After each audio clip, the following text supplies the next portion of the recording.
what's better to do. And I'ma never give a fuck, cause I'm better than you.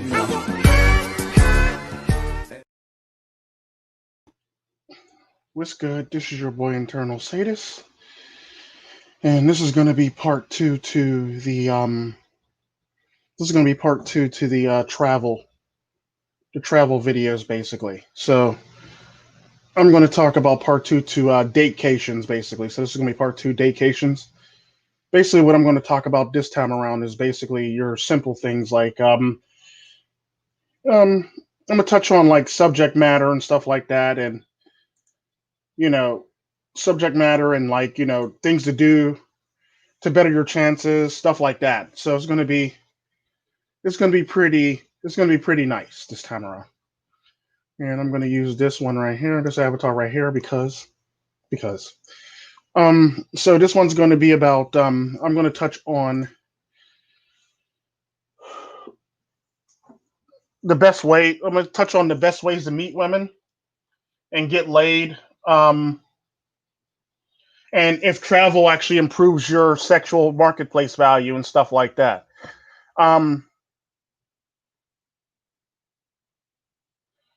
And the sad part about that is I'm going to also touch on, not only am I going to touch on that, I'm going to touch on things like, the misconception of travel, how it improves your value and your worth for all intents and purposes when you travel, stuff like that. So, it's all about having fun for all intents and purposes when you travel at the end of the day. And it's all about, getting the best out of your travel for all intents and purposes. So it's one of those things where you're going when you travel, you're going to have peace of mind and you're going to have fun for all intents and purposes. So this is typically what I'm going to touch on. So what I'm going to touch on basically in this one is, the temperament of various women in various places, their attitude and temperament, the best ways to actually approach it depending on the culture. I touched on it very little in the last one, but I'll touch on it a little bit more in this one. Does traveling up your SMV value or sexual marketplace value for all intents and purposes is going to be another thing that I touch on. And I already touched on the various races, so the races I don't have to really cover this time around. But I will be touching on the on the other stuff. Okay, so we're going to get started with this stuff right now with the whole entire we're going to get started on the whole entire thing with the as far as like traveling is concerned. It's the thing about traveling that a lot of people always miss or don't quite understand about traveling is traveling actually makes for a very, very cool or very, very interesting experience for all intents and purposes. It could both be for relaxing or it could both be for fun, relaxing, and all the above. Typically, when it comes to SMV, your SMV is a lot better when you actually travel outside of your country, for the fact that you're seen as somebody who can actually, you're seen to like a lot of other women in other countries as somebody who can afford to travel. So therefore, you're a suitable match or you're a suitable person for them for all intents and purposes is typically how this works. The sad part about that is a lot of men don't take advantage of this, and they often listen to other people and get stupid basically and wonder why they can't quite figure out why they're in the messes that they're in, or can't quite figure out why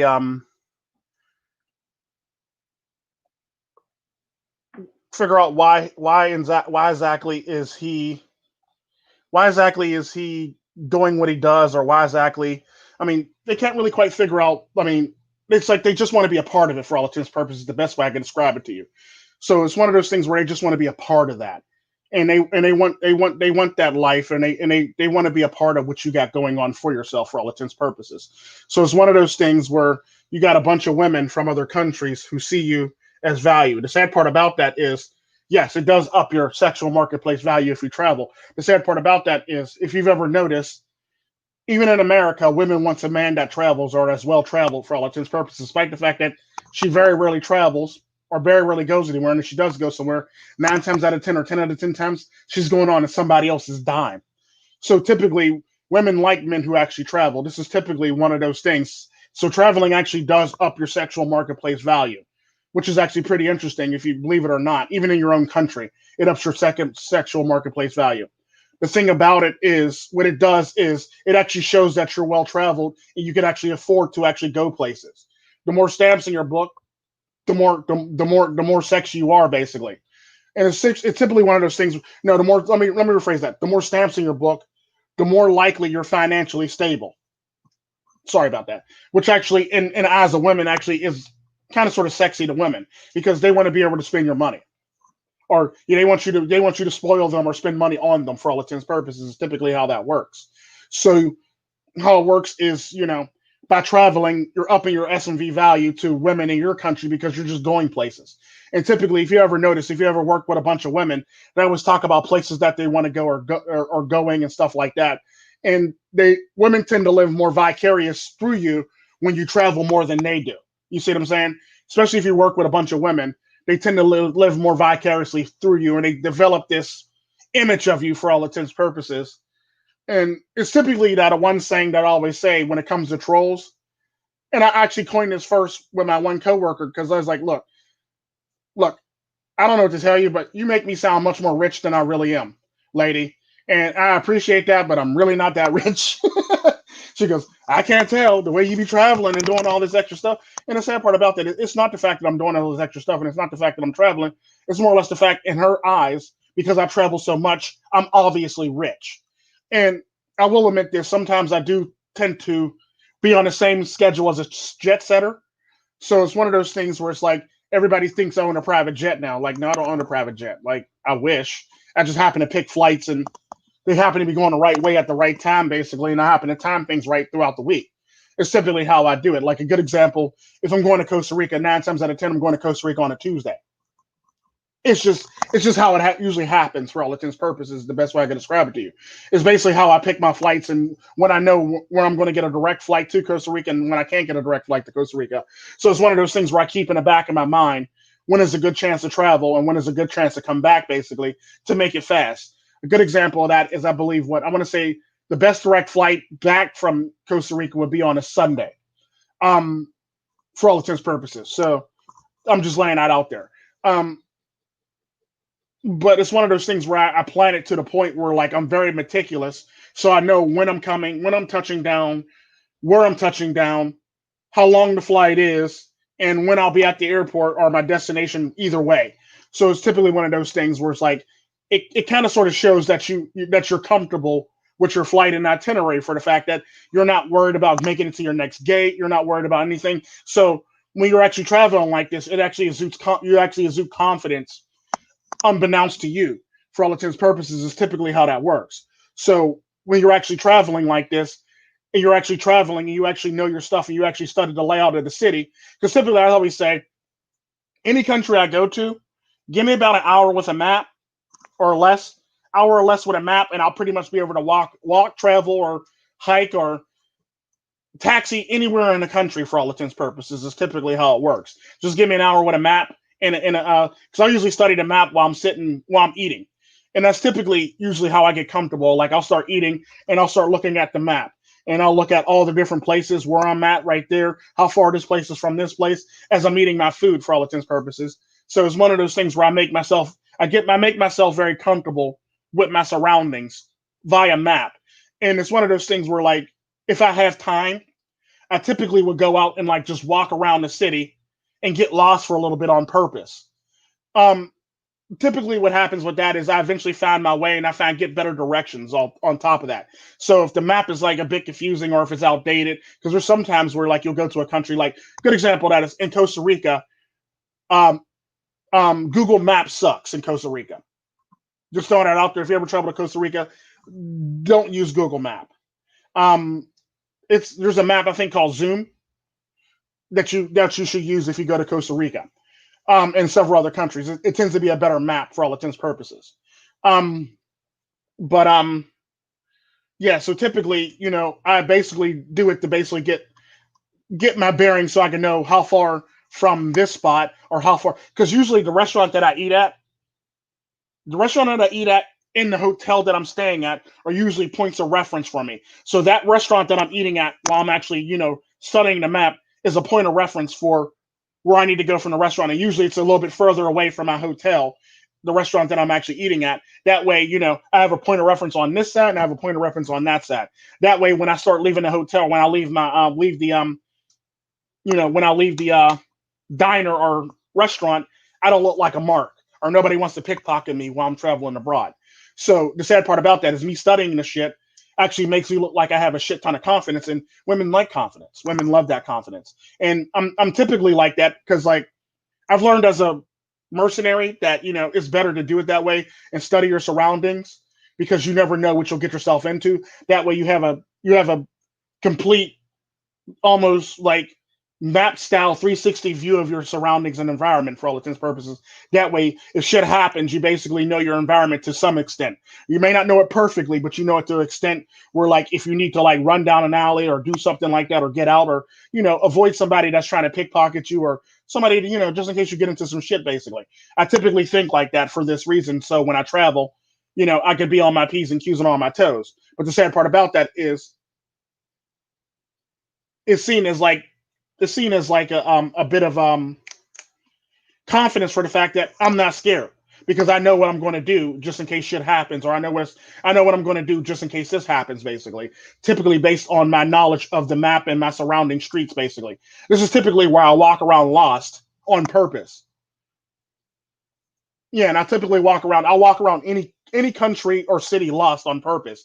Like I'll just basically get off and I'll just walk around and learn things like bank or restaurants or bar or different places. Basically, how to get back from how to get back from this spot to my hotel, stuff like that. So I typically do that on purpose just so I can actually get a 360 view of what I'm dealing with or what I put myself into, which is actually a good thing because the sad part about that, if you're walking around lost on purpose, you're doing it on purpose. So therefore, you're not looking like you're scared or misoriented and shit like that. You look like you're just going on an adventure, basically. And you don't get two shits about your surrounding. So it actually gives you an air of confidence when you're just walking around looking like, oh, interesting. It makes you look like an adventurous person, basically. Like, you just touched down. Now you're just walking around like you own the place and shit like that. Like you've been here before. Like, oh, that's interesting. Never seen that statue before. Okay, yeah, moving right along. Pictures, So it typically gives you this air of confidence and this air of comfortability and nonchalance walking around a country you know nothing about. And the neat thing about nonchalance is it kind of sort of bankrolls into confidence, and it kind of sort of things one of those things where it's like shit doesn't really bother you. So that fact that shit doesn't really bother you as much as other people and stuff like that typically gets you much more attention from women. It's pretty nice. It gets you a lot of attention from women when you're traveling. And the sad part about that is more women are likely to approach you based on the fact that you're not somebody that they're used to seeing, or you're like you're like an out of place person comparative to what they're used to seeing in their country for all intents and purposes. So women will approach you or give you choosy signals based on curiosity in a lot of these countries.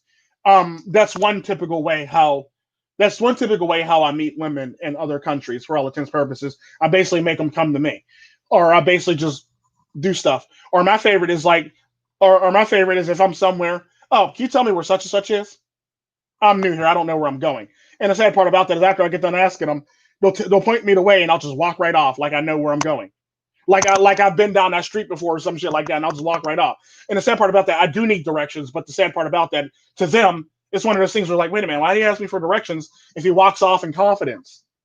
Like that don't make any sense. And that actually raises up some antennas for women too. Like, oh wow, he's very confident and rugged and cocky. He's willing to take chances and risk and stuff like that. Like, yeah, yeah.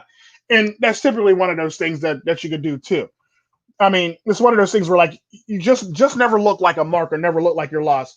It's basically what they say about New York. Walk around like you know where you're going. Walk around like you live there or something like that, or walk around like you know what's going on for all intents and purposes is typically how that works. So that's typically one of the many things you want to do when traveling. Another thing that you want to do when traveling is basically keep your wallet. Never keep cash in your wallet. Um, because there you can go to certain countries where you will be pickpocketed, and if your card is pickpocketed from you, you can always cancel your card, but you can't always get your cash back. So never carry cash separate from your actual wallet. Um, that way that way if you something happens, you still have cash to basically back you up. It's typically what I say. So it's one of those things where like 9 times out of 10, you might get your wallet back, but you're not going to get your cash back. That way you can actually, replenish your stock with your credit card or your debit card, basically, of cash for all intents and purposes, if they find cash on you. So typically keep your cash in your wallet separately when you're going to go travel. Another thing to do is keep two wallets. Keep one as your fake wallet. Make it look realistic for all intents and purposes, but keep your fake wallet and keep your real wallet. Um, Typically, what I do is I'll typically put like a small amount of cash in that fake wallet. That way, if I get pickpocketed, it's just a small amount of cash. That way, they think they're taking my money basically and all my shit and all my information. Meanwhile, they open a wallet and it's like a couple dollars in there, their money, or it's like maybe an old debit card that I don't even use anymore, or one of those things where it's like it's one of those old invalid debit cards that I've already got updated because after a while they send you a new one after so many years basically. So typically, I typically keep like old cards in that wallet for all intents and purposes, or things like that. It's typically how that works. So it's one of those things where it's like, you know, if I'm going to get pickpocketed, you're going to have to work for this shit basically. So that's typically how I do it. So keep two different wallets on you for all intents and purposes. If you have a travel backpack, I would say keep your real wallet in your travel backpack in the hidden compartment, or keep it in an inner jacket pocket, or in a hidden pocket on your shirt or pants is a good example of that. So yeah, I'm actually talking about the safeties of traveling, basically. Sorry about that, but I'm going to get back into the actual meeting and traveling. But at the end of the day, back to the actual meeting and traveling, it is good. It is definitely good for you to travel as a human being. It actually gives you a sense of confidence and a sense of adventure, especially if you're a man. Because the sad part about that, men like to be adventurous. Men like to put themselves out there and put themselves in certain situations or certain coincidences that help them to become better men for all intents and purposes. Because men are always striving to be better versions of themselves, no matter how you look at it. Even if it's very subtle to like very extreme, men are always willing to push themselves in various situations. There are some men that are kind of scared and they are taken aback and they kind of act like well, I don't want to do this, that, and the other. Typically what you want to do is basically when you get there, basically I already talked about the whole entire learn your area, or learn a decent amount of your area, from like from areas, from leaving your hotel to a certain restaurant that you would like to eat at, that you probably picked on your way there, or your favorite restaurant in general, or a restaurant that was recommended to you while you were traveling in. um Let that be your point of reference. Is what I would say to that. Let that be one of your 2 points of reference. But you always want to have 2 points of reference. You want to have your hotel. You want to have a restaurant that's not your hotel, or not near your hotel, basically, that you have a point of reference for. That way, it's comforting for you, and it feels like you're home. Basically, it feels kind of homey to you because you made that your point of reference, and that's where you're going to be. Um, Probably pick a restaurant with good service. That way, you can actually feel more at home, and people feel like they know you. Oh, you were here yesterday, or this, that, and the other. Yeah, stuff like that. Or you were here the other day. What happened to you? How's your trip? How's your visit? That way you have a waitress that's a waiter or waitress or cook or anybody basically talking to you. That way you feel like you're a part of like the country or something like that, or a part of where you are. Um, so it actually gives you a boost of confidence when you're actually talking to people and people are responding to you very positively. Like I always say, you can't get nowhere without tipping. That's typically what I learned from a mobster when I came to America. You can't get anywhere without tipping, and that's exactly what he told me. Um, he was actually in the mafia basically, But he was actually a really, really cool guy, and he actually taught me a lot of the stuff when it came to the dealings and how to deal with people in America. He basically taught me you can't get anywhere without tipping.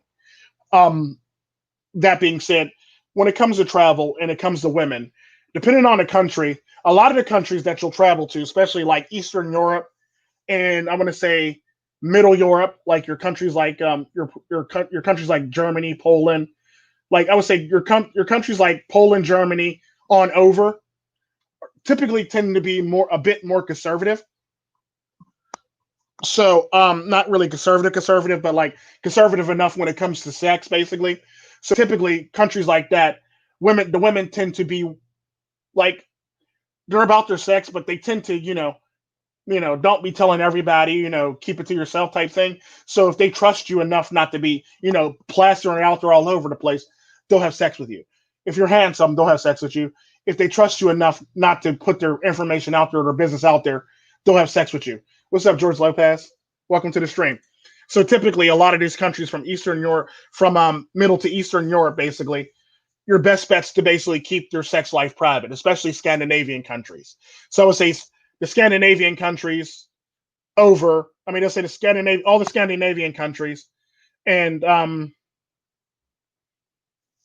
the Scandinavian countries and from like the middle of Europe all the way over to the Eastern Europe, basically, women typically are all about they're all about the conservative. They're a bit more conservative, so they're not for you putting out their information like that on that. So you have a better chance of meeting better quality women if they trust you enough not to put out their information. However, if you want easy women, then you can find that too, and you can find that too in those countries also as well.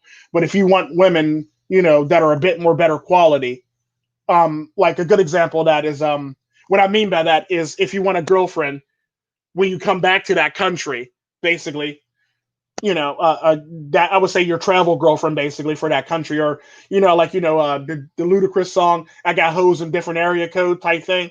So if you want a girl in that district or that area of the world, basically, that's typically what you're going to do. Is basically, you want the better quality woman for like anytime you show up, she drops what she's doing to come see you, or she takes time off of work, or she basically works her schedule around you basically so she can come see you. Like a good example of that is there's a YouTuber right now who has a girl in Colombia. He has a girl in Japan. He's a black guy. He has a girl in Japan. He has a girl in Colombia. He has a girl in Eastern Europe, and he has a girl in Brazil. He also has a girl in Thailand and the Philippines also as well. So anytime he touches down, she's all happy to see him, especially the Japanese girl. She's happy to see him, and she always picks him up from the airport and everything. It's like the most cutest, ridiculous thing in the world, and I just laugh about it. She basically is his girlfriend whenever he touches down. It's kind of like the old saying back from back in the day. If you happen to be in my neighborhood, look me up sometime. That's basically what it is in modern day. So typically, when he touches down in Japan, he basically lets her know, and they touch down in Japan, and that seems to be his boo thing when he goes to Japan. The same thing goes for his Colombian boo thing, and his Brazilian boo thing, and his Polish boo thing, and so on and so on and forth on the fourth one basically. So typically, if that's what you want to do and you want to play the field like that, do what you got to do, pimping. Because the sad part about that is there's a lot of women that'll see you traveling in, and the sad part about that is your SMV may not be high in your country, but the more you travel, your SMV is higher in a lot of other countries for the fact that you're not from the country that you're traveling to, so therefore you're higher value because you travel to this country, especially if the prices for traveling to that country are kind of steeper, a bit high. You're definitely seen as somebody sexy in their eyes for all intents and purposes. Like a good example, I was saying, if you're from America, your best bet is to travel to any other country outside of America because you're more attractive to people in those countries for all intents and purposes. Despite the fact that you might have some global shortcomings and people might talk trash on you, American men in an American accent, besides the ones that sounds like Deliverance, the men from Deliverance, the American accent is very attractive to people in other countries for all intents and purposes. Now, the Deliverance one is okay if you're black. but the deliverance one is not okay if you're white, if you know what I mean.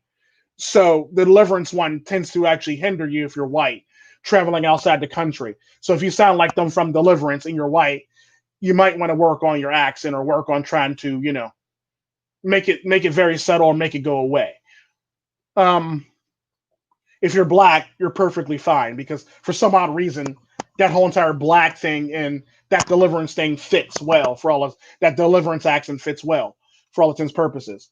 Um, but the thing with that is, like I was saying, like the women in particularly are going to be very conservative for the most part. Don't get me wrong, you'll run into some very liberal women, and typically you'll know what you're dealing with when you actually run into these women because typically conservative in America and conservative in Europe is two totally different types of conservative. Like European conservative is more conservative than American conservative. The same thing goes for Japanese conservative. Japanese conservative is way more conservative than American conservative. So it's typically one of those things where it's like you're going to obviously run into problems when you think you're conservative and you find out very quickly. Like a good example of that is you can tell the difference between a European, Afro-European person, and you can tell the difference between Afro British person, African. I mean, a black person from the UK and a black person from the United States. Black people from the UK tend to be more conservative than way more conservative than black people from the United States. For all intents and purposes, black people from the United States tend to be more liberal, whereas black people from the UK tend to be very conservative. Even the black people who are conservative in the United States are less conservative than black people in those countries. Typically, don't get me wrong, there are some outliers that match up perfectly with their thing, but typically black people tend to be less conservative. Black Americans tend to be less conservative than black British people for all intents and purposes. Um, but the sad part about that, your American accent pretty much gets you in the door. And if you're from Great Britain, your British accent gets you in the door for everywhere else. So it's one of those things where it's like, if you live in Great Britain, you want to travel outside Great Britain, basically to go see people because your British accent basically gives you that advantage. Same thing goes for Australia, New Zealand, and stuff like that. New Zealand and Australia are kind of similar, but you can kind of sort of get away with it just a little bit. But I wouldn't really travel somewhere that has a close accent to what you're used to what everybody's used to, because you'll start sounding like, everybody else for all intents and purposes. And you basically want to be able to stand out. So, and the sad part about that, your accent will actually help you stand out for all intents and purposes. It's one of those things where it's like, if you can't develop, your accent basically helps you stand out. Your accent actually gives you some points on your SMV for all intents and purposes when you travel. Like a good example of that is, like I said, if you're black, you go to like certain countries. If you're African American, you go to certain countries like Poland, Germany, and places like that, or Sweden. They tend to always ask you to act black. What that means is act like the gangsters from the movies and the gangster rap from America for all intents and purposes. Now, you don't necessarily have to act like that if you don't want to, but there's a lot of black men, even if the niggas is from the suburbs, that act like that, and it basically ups your SMV value. The sad part about that is, even if you don't, you'll still get in. You're still able to get in for all intents and purposes. But typically, I would urge against it. But if you want to, knock yourself out. Sad part about that is, the only problem with that is, if you actually run into some real gangsters over there, that's where the real problem is actually going to run into. That's where the real problem is actually going to come into play. It's typically what I say about that. But typically, if you're from America, you travel to other countries, your American accent actually gives you a leg up on the competition. Another good example of that is if you're from Great Britain and you travel to America, a lot of women in America love the British accent. They love that British accent, and they're like, women love that accent for all intents and purposes. It's basically one of those things. The same thing goes for the Australian accent. If you travel to Americas or everywhere else, outside of like New Zealand and Australia, because I noticed New Zealand and Australia sometimes they sound like they're similar for all intents and purposes. New Zealand and Australia sounds very similar. So I would say don't travel between those two countries unless your accent is very distinct.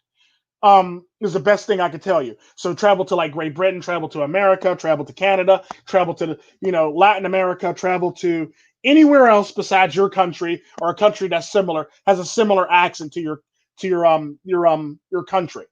It's typically what I would say. So it's one of those things. Now you can ask a lot of questions. Go ahead. What's up, Joe? You can ask a lot of questions if you want to. Um, but typically, what you're going to run into a lot of stuff like that, where you're going to run into conservative women, and typically, you basically, as long as you don't put their information out there and they trust you enough not to, you basically, be trying to gloat about your sexual conquest with them, you're more likely to get some sex out of them. Then you got the liberal women in those countries who are like just out there sexually all over the damn place, and it's typically one of those things where it's like it's all about what you want. Now, do you want a girlfriend do you want a travel girlfriend, like do you want to be like Ludacris and have that hoe in different area codes, or do you want to just be able to just smash and get the hell up out of there basically? And typically that's pretty much what's going to be your decision making in this whole entire thing. If you want that woman in that country that's going to be that point of contact that you're going to be smashing every time you get to that country. That way you keep your STDs on a minimum, basically, or you basically keep you keep yourself healthy for all intents and purposes. Like I was saying, there's another YouTuber that actually has a Japanese girl that basically is his point of contact and then is his partner in crime, basically, whenever he lands in Japan. And she typically picks him up from the airport or from a bar or from his hotel or anywhere, basically, just so she can spend time with him. It's typically how that works. So it's one of those things where she's driving around in her car, and she's a very well-to-do woman, and she's picking him up from the airport because she really wants to spend time with him. It's typically one of those things, and they get in and they do what they want to do and they have fun, basically. So it's typically one of those things. So like you can actually have a girl like that if you actually travel, where it's like as soon as you touch down, all you need to do is text her, "I'm going to be at the airport at this time," and she'll be there waiting for you to come out the damn the departure gate, basically, the terminal exit, basically. And it's like the funniest thing in the world when you actually get that or see that for all intents and purposes. And it's kind of cute to see a woman doing that for a man for all intents and purposes in that country, in her own country for all intents and purposes. And it makes for an interesting dynamic for all intents and purposes because it actually gives you a sense of closeness and a sense of security while you're in that country.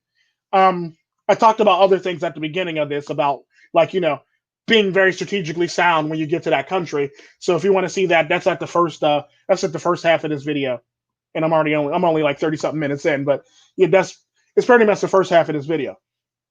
So typically what happens is it all depends on what you're actually going to that country for and what type of girl that you actually want when you get to that country.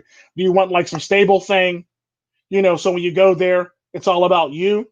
Or do you just want to, pay up some prostitutes or pay up some loose woman that'll pretty much have sex with anybody and everybody?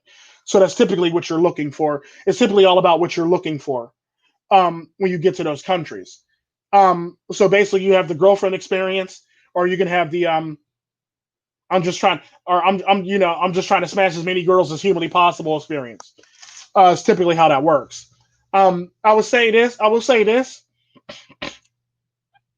If you're going to do this, be very honest up front with the women, because typically you're not in your country and you're out of your realm. So therefore a lot of shit can actually happen to you if you're not honest and upfront about it. If you just want to smash and dash, let them know. If you want to be an exclusive thing anytime you come to the country, let them know. If you want to play it light and loose with that person, let them know. That way you won't catch any repercussions or consequences for your actions in that country for all intents and purposes. Is a good thing. So always be upfront and honest about the type of relationship you want with that woman. Because there's a lot of dudes that end up in a world of hurt or end up being like, blacklisted in whole entire countries because they done did some dickish shit. So like, they typically run into problems where they can't meet or see women basically due to the fact that they fucked up. They fucked up their chances. Now they could probably go do prostitutes. And the sad part about that is a lot of the prostitutes, if a woman says this about you, 9 times out of 10, you're pretty much going to be blacklisted if the prostitute knows a woman that you dealt with. But yeah, Joe Montana, you can ask me any questions you want. Typically with a lot of times with that is, So yeah, we're talking about meeting women, the types of women. Basically, you got your very adventurous women. I refer to them as, who are like very open for sexual conquests. Is that you got your very conservative women that want you to keep it quiet and keep it to yourself and don't be trying to show the world. But then you got women who if they like you enough, they'll pretty much be your boo thing or give you the girlfriend experience for that moment in time for all intents and purposes. Um, it's typically how that works. Like I said, depending on where you are, you travel to a country that doesn't have a similar accent to you, or you can actually distinguish the accent for all intents and purposes. The best Here's your best bet. Um, moving right along to, and like I said at the beginning of this video, yes, your SMV value does go up when you travel. Your SMV value doesn't only go up in that country, but it also goes up in your own country because you travel. You're well traveled, and people, like I was saying at the beginning of this video, the women at your job live vicariously through your travels for all intents and purposes. And when you got money to travel because you're not wasting it on people or women or this, that, and the other, you typically end up coming out on top, and you end up having more money for yourself, which kind of sort of makes which kind of makes people jealous of their lives, basically, because you're living a bachelor lifestyle, or you're basically just living life for yourself, and it makes people jealous when you actually do it. So it's one of those things where, like, you get more SMV value the more you travel. The more well traveled you are, the more women pay attention to you in both your country and other countries. So if you're going here, there, and everywhere, women would typically always be the first ones. I want to see pictures. I want to see this. I want to see that, this, that, and the other. And typically that's how women are. They basically want to live vicariously through you or have adventures through you, basically. All because they can't do it, or they're not able to do it, and they're not able to, experience the life that you're experiencing based on the fact that, they married somebody and they're stuck, or they're single and they're stuck and they can't afford to do it. It's typically how that works, because normally a lot of the times when women travel, they travel on somebody else's dime. Most of the times when women travel, they travel on somebody else's dime. Very rarely do they actually travel on their own dime. So keep that in mind. And like, women will always gloat about traveling, but they're traveling on somebody else's dime is typically how that works. And the sad part about that the fact that you travel to that country actually sets a precedence for the fact that you can afford to travel, which actually puts up antennas for people. Women in that country basically like, oh, new, oh, that's what's up. Oh, okay. I'm gonna have to go holler at this person, because typically a lot of the countries that you'll travel to, that a lot of people go to, tend to end up being like, plane fare ends up being what, like $600-700 to like $2,000 basically for a plane ticket for all intents and purposes, depending on where you go, what class you're flying in, and shit like that. I think I want to say the cheapest ends up being anywhere between like $550, $530 to like $2,000, depending on if you're flying like expensive or smaller plane, or depending on the company that the plane company you're flying with and where you're traveling to, basically ends up being pretty expensive. However, I will say this though: if you do travel, you can get a cheaper rate if you actually put a bunch of different cities, smack a bunch of different cities in your travel for all intents and purposes. Because you could typically get like a cheaper flight for all intents and purposes if you start smacking like different cities in there. Like a good example of that is if you travel from um if you travel from, let's just say, if you're going from New York to if you're going from like New York to California, you could typically, well, like we'll say a lesser known city, we'll say Ohio. If you go from Cleveland to um if you're going from Cleveland to this is basically just stateside, basically. I'm basically giving you an example. If you're going from Cleveland to California, typically you would add like Minnesota, maybe throw in Colorado, Nevada, and then California. That's typically what I would normally do. So it's one of those things where like you end up traveling through various states and countries for this reason, which makes it much more cheaper flight for you if you really want to travel like that. Basically, you have the time. It's one of those things, you're going to make it anyway, but it's the fact that you're just being, you know, redistributed through another hub basically, so you can make your flight cheaper. And it's typically what I say about even traveling abroad. If you travel abroad, typically if you actually make it so you're hopping around in different cities, you can actually get a cheaper flight than you would if you like travel directly to that city or that country for all intents and purposes. If you're hopping around in different states and different countries and different cities and different countries, basically, you could typically get a cheaper flight. And that's one of the funny things. Like, and also on top of that, you can also get your passport stamped a lot faster too. If you actually really want to, if that's what you really want to do.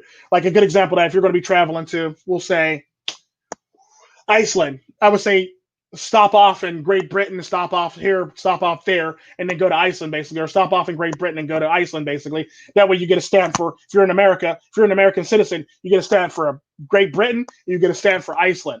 And then on your way back, do the same thing. You're going to stop in such and such, you're going to stop in such and such, and you're going to come back home basically. So you can do Spain, you can do this, and you can do that, and come back home. That way now you got a stamp for Spain, you got a stamp for, another country, and you're back in your home country basically.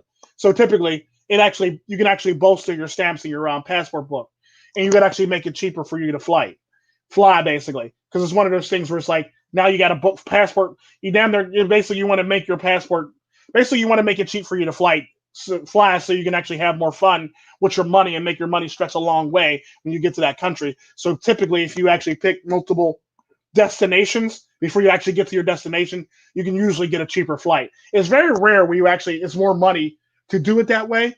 It's very rare where it's actually way more money to do it that way. And typically would be during either a pandemic or in a crux of a pandemic or, a natural disaster or some shit like that. And typically, it's one of those things where it's like, oh, we got to scramble, we got to make back this money. And typically ends up being cheaper after the pandemic or during the pandemic, or cheaper during the after the natural disaster for that reason, for the fact that, they really want business. So typically when you travel, you want to hop to different countries. You want to do country hopping basically to make your flight cheaper. If you're trying to travel on a budget, that is. It's the best way to do it. It's basically like traveling with a coupon. It's the best way I can describe it to you. The same thing goes if you're traveling in the United States. You want to go directly from like Cleveland to somewhere else, basically. It's one of those things where like you basically have to be able to do it in a way, if you're traveling on a budget, where like you hop from different state to state and hop different city to city. And it's one of those things where like you're in one city for a day or two or a couple hours and you basically keep it moving. And it's one of those things where like if you want to do that, it basically ends up making your flight a lot cheaper. It's typically how it works. So your flight would go from like, we'll just say if your flight was originally like $600 or $700, you could probably knock it down to anywhere between, I would say, $200 to $400 basically for a flight that you normally would take for like five something to like $700, $800 for all intents and purposes if you actually smack a couple different destinations in between in there. Because typically now a lot of more people are getting paid and a lot more hands are in a pot. So therefore, it'd basically be like insurance. The more people that are in your bank, the cheaper your insurance is, type thing. It's typically the same thing with travel. The more stops you stop at, the much more cheaper you can actually make your travel. There are certain states and countries and cities where it might go up a little bit, but typically, you just basically have to learn those states and countries. Is the best thing I can say to you. But yeah, you can actually get a passport full of stamps very quickly if you actually do that too. If you really want to. Typically, I travel with two passports. When I travel to Europe, I typically travel with my Albanian passport. So when I'm going to Europe, I typically travel with that one. That way, I don't have to worry about stamping my book as much, basically, and I can keep my book very loose and empty. Typically, the same thing when I go back home. If I'm going back home to Costa Rica, I typically travel with my Costa Rican passport. It's typically how it works. So I typically travel with my Costa Rican passport when I go back home. That way I only have to do one stamp or, something like that, or no stamps at all, depending on where I'm coming from or going to. So that's typically how I do it. Yeah. I very rarely use my U.S. passport to actually travel abroad, depending on where I'm going. It all depends on what the country's dealings is with the country that you're going to, because that can actually play a huge part in, how people treat you and stuff like that. So I typically travel with either Costa Rican or I'll travel Albanian if I go to Europe or if I go to Europe or if I go to like if I go to Asia, I'll typically use my I'll use my US passport if I go to Asia. Or I'll use my Albanian passport if I go to Asia typically. And the neat thing about traveling around Europe with the Albanian passport is typically you don't have to stamp your passport because you're a part of the European Union. So typically you can travel around Europe freely if you have your Albanian passport. That's if you actually have a home there and you can actually set up a place of residence within Europe. Basically, you can travel around very freely within the borders, which is really really nice. That's pretty much a lot of information. It's probably like basically it's all about information basically when you're traveling. But typically that's how that works. Um, that's if you want to set up a residence in another country. Basically, it typically makes it easier for travel for all intents and purposes, especially if your country of origin doesn't have the best is not on its best speaking terms with another country publicly, because you'll run into a lot of sentiment, people who have that same sentiment towards your country. So typically you just want to basically travel. You basically want to travel to countries, or you basically want to, keep it low key, or you basically just want to just chill, basically. Um, but typically they can tell by your accent. But normally that doesn't really bother you, and there's only like a small pocket. There's only small pockets of people that you'll run into when you're traveling. It's not like a major pocket of people where like you touch down, they're all outside with picket signs and pitchforks, tiki torches and pitchforks and shit, ready for you to step outside and they're ready to like spork your ass basically. No, it's not like that. It's like a small pocket that you'll run into. The same thing goes for black people if they travel to Germany and Russia. There's small pockets of people who still have the Nazi sentiment. So it's probably best for you not to travel there. I would say the only place that you shouldn't travel to if you're black in Europe will probably be Greece. Um, Greece will probably not be the best place to travel to if you're black. For the fact that it has some history of doing stuff. However, there are some rumors that a lot of those black people who traveled to that country were trying to act all tough and act all cool basically, and they ended up with their ass whooped. But at the end of the day, though, do you want to really be perceived as you really want to be jumped by a bunch of people from Greece? Though is the question. It's simply how that works. So I would say don't go to Greece if you're black. You can go, but it's one of those things where you might want to go in a party or go with a group of people basically, and not go by yourself. I mean, you can do it. You could do it alone. I've done it alone, and I haven't ran into any problems. I ran into like minor problems, not too much to actually raise alarms that make me have to carry a knife on me or something like that, or make me have to carry a gun on me or anything like that. But it's enough to know that okay, yeah, maybe this is like not my cup of tea right now. Maybe I should get going. Typically, is the type of thing that I'm talking about. Um, you can actually ask questions anytime you want to, Joe, if you want to. Um, yeah, you can ask questions anytime. But typically, because I'm basically just giving information, basic information on the different places that you'll go to, you might run into problems with, basically. So you can ask questions anytime. As far as like getting laid by women, I already touched on that one, so that problem's pretty much done. Um, it's not hard to get laid in different countries for the fact that your accent and where you're from, for the fact that you're from another country turns them on, basically. You might have that if you have that accent, you're pretty much in for all intents and purposes because you're seen as somebody from a country of like wealth or power basically. So it's one of those things where it's like, oh yeah. So that's aphrodisiac within itself. I'm trying to think of other things. Let's see. What else we got going on here? I already said yes, it does. I did say travel does improve your sexual marketplace value, both in your own country and in that other country. Your value goes up. Your value, whatever your value is like if you're from America, a good example. Whatever your value is in America, it goes up in another country. It goes up like on minimum 2 to 3 points.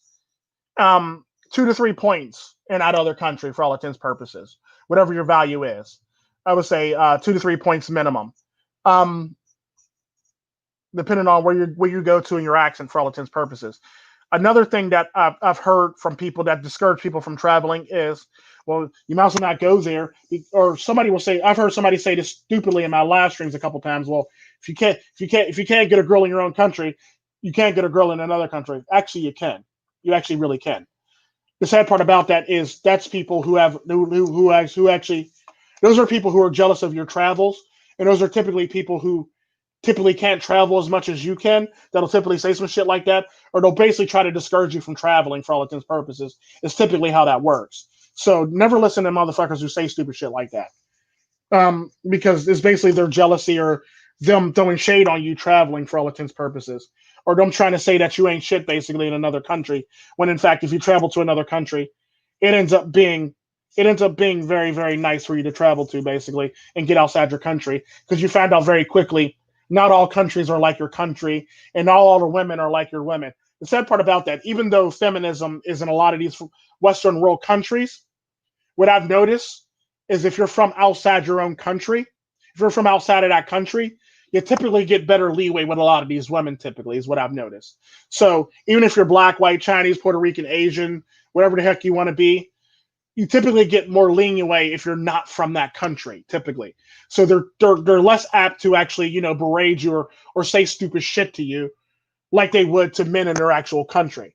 Something that I've actually noticed, and that's something that you might want to keep with you or take with you when you actually travel. Because typically, if you're an Australian man and you stay in Australia, you're going to get berated by the Australian feminists.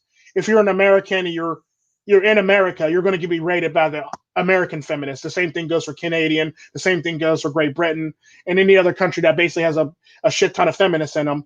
New Zealand, Australia, all those things, basically. If you stay in your own country, you're more likely to be berated by the feminist women of your country. However, if you travel to a different country, like a good example of that is I always talk about Argentina. Argentina has like one of the worst groups of not racist, feminist women in the whole entire world. I would say they are the worst in the world. They're literally like firebomb shit, basically. That's how bad they are. But the sad part about that, something I noticed about the Argentinian feminists is if a man from another country shows up in their country, they tend to act more feminine. Isn't that kind of ironic? You know what I mean? So it's one of those things where they act more feminine with that new man that happened to show up in that country. Because at that time, this is their meal ticket out, or this could be their ticket out of the country for all intents and purposes. So they tend to act very feminine when a man like that shows up. Because the sad part about that is because their government let them get so far out there, they typically have this sense of power and entitlement that is far beyond everybody else's country. So typically, if a man from another country shows up, they typically start acting demure and very submissive towards that man for all intents and purposes. It's typically how it works. However, we'll say this disclaimer again. If you meet a woman in that country, leave her ass in that country. I repeat again, if you meet a woman in that particular country, keep her ass in that particular country. Never take her ass out of that country. Ever. Unless you're going to go visit family. Take her ass back to her country. Like if you're going to go visit your mom, dad, or something like that, or if you even want to visit them people or friends, visit them and bring your ass back to that country basically as fast as humanly possible. Not fast as humanly possible, but enough time to basically not let her get starry-eyed and teary-eyed basically and wanting to stay. You basically want to be in and out with her. So if you actually are dating somebody from that country, keep their ass in that country. So if they're from Japan, keep them in Japan. If they're from Korea, keep them in Korea. If they're from Philippines, keep them in Philippines. If they're from China, keep them in China. If they're basically from that country, keep their ass in that country. End of story. It's pretty much all I'm going to say. Because the sad part about that is the fact that you can come and go as you please actually changes the power dynamic between you and her. Unlike her fellow countrymen, where it's one of those things where like, you can always do stupid, they can always do stupid shit to their fellow countrymen, whereas you have the power dynamic because you can come and go as you please. And you basically pick and choose what you want to do in that country, basically. So she basically has to bend to your will in that country. It's typically how it works, her own country. So it's one of those things where like you basically have more power over the women in those countries for all intents and purposes. Now, I will say this though. In certain countries, there will be women who try to scam you or try to run game on your ass, basically. Typically avoid those women. Unless you know what you're getting yourself into. because there's certain countries, what like your Asian countries, especially in Asia. Oh my God, especially in Asia, all throughout Asia.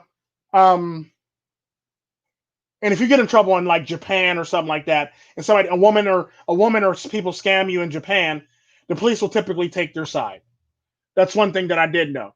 Like, but I've never been scammed. I've never been scammed, but I've been to it. I actually hung with a friend who actually got scammed, and the police basically took the shop owner's side basically because they'll pretty much close up shop on you in a heartbeat and make it disappear, or they'll come back and look, that was a guy, and the police will go, well, you probably did something wrong and you probably owed that person this money and this, that, and the other, basically. So typically, the police will actually take the sides of the locals. Basically, it's typically how that works. If you get scammed, so you try your best not to be scammed. I mean, don't get me wrong. There are certain countries where, like, the police will actually be okay with you, and like they'll actually get back what you actually need. Like, I know countries like Cuba are very good at, like, taking the tourist side for the fact that they love their tourists and everything's about their tourists, and like a Cuban can actually be arrested for accosting a tourist in Cuba. So like you can really do jail time in Cuba if you're a Cuban citizen or a Cuban resident. If you accost a tourist to Cuba, you can literally be jailed, or penalty. You can get fined, jailed, or anything for all intents and purposes in Cuba, because they take their tourist season, they take their tourists very serious. They take their tourist market very serious for all intents and purposes. So tourists are very safe when they go to Cuba for this reason. Um, and they keep the tourists very safe, and the police are always out, and they're always walking the street, and they're always making sure the tourists are fine and safe, and they make it back to their, like, they're not really following you, but like if it's high tourist season, typically the police force comes out in full force just to make sure a tourist is not being scammed or done wrong or taken advantage of for this reason. And they'll typically just arrest the people, and they'll compensate you back based on what they stole from you from that person for all intents and purposes. And sometimes in Cuba, you'll get more money back than what you actually got swindled out of for all intents and purposes in Cuba, which is actually pretty funny. Um, but yeah, typically, yeah, Cuba's a very good place to go if you have a family. If you have like children, Cuba's a very good place to take your children for vacation. They're very family oriented, and they're very overprotective of their tourists. Um, Another good place to take children is Jamaica, stuff like that too. If you have children, that is. But back to if you're a single man, basically, you want to get laid. Um, Cuba's actually a good place for you to go no matter what if you're a tourist. Um, anywhere is a good place to go for all intents and purposes. And a lot of the Latinas there typically have the mestizo look, or the white look, or the European look too. So if you're into European women, you can go to like Argentina, um, Uruguay, Paraguay, Cuba. You can run into like some more European looking women if you really want, if that's your cup of tea. Because I know certain people like their certain types of women, so I'm basically laying that out there for you just in case that's the type of women you like. Uruguay, Paraguay, um, Argentina, um, Mexico, and I would say Cuba, and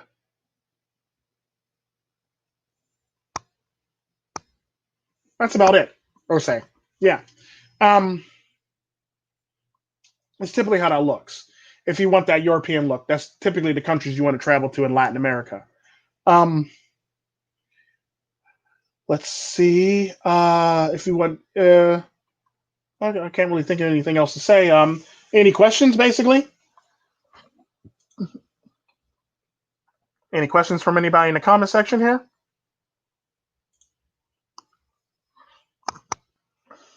I'm trying to think of anything that I missed in my description box. But to be honest with you, I'll talk about my travel experiences while y'all come up with y'all questions. My travel experiences have been very good and very nice. I never really had any bad experiences traveling. I mean, I've had like, it's not really bad. It's one of those things where it's like a stupid thing that I did basically. But typically, it's usually most of the times if you have a bad travel experience, it's basically trial and error, or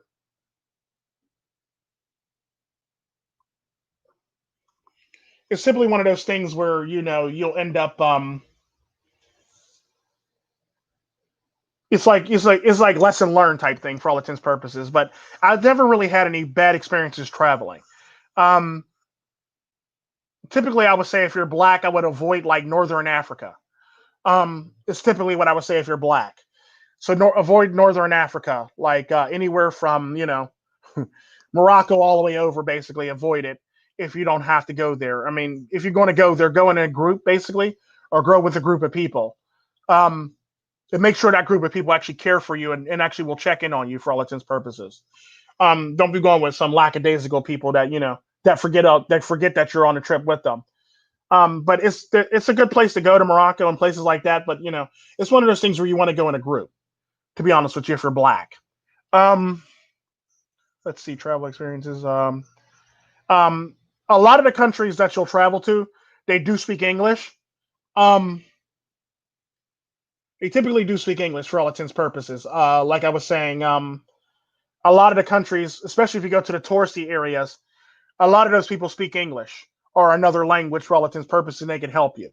So you never have to worry about too much of anything as long as you stay in the touristy destinations. I would say if you're going to go to those countries and you want to venture off and be more adventurous, I would say learn the language or learn enough so you can get around and navigate your way back to the safer parts of town for all intents and purposes.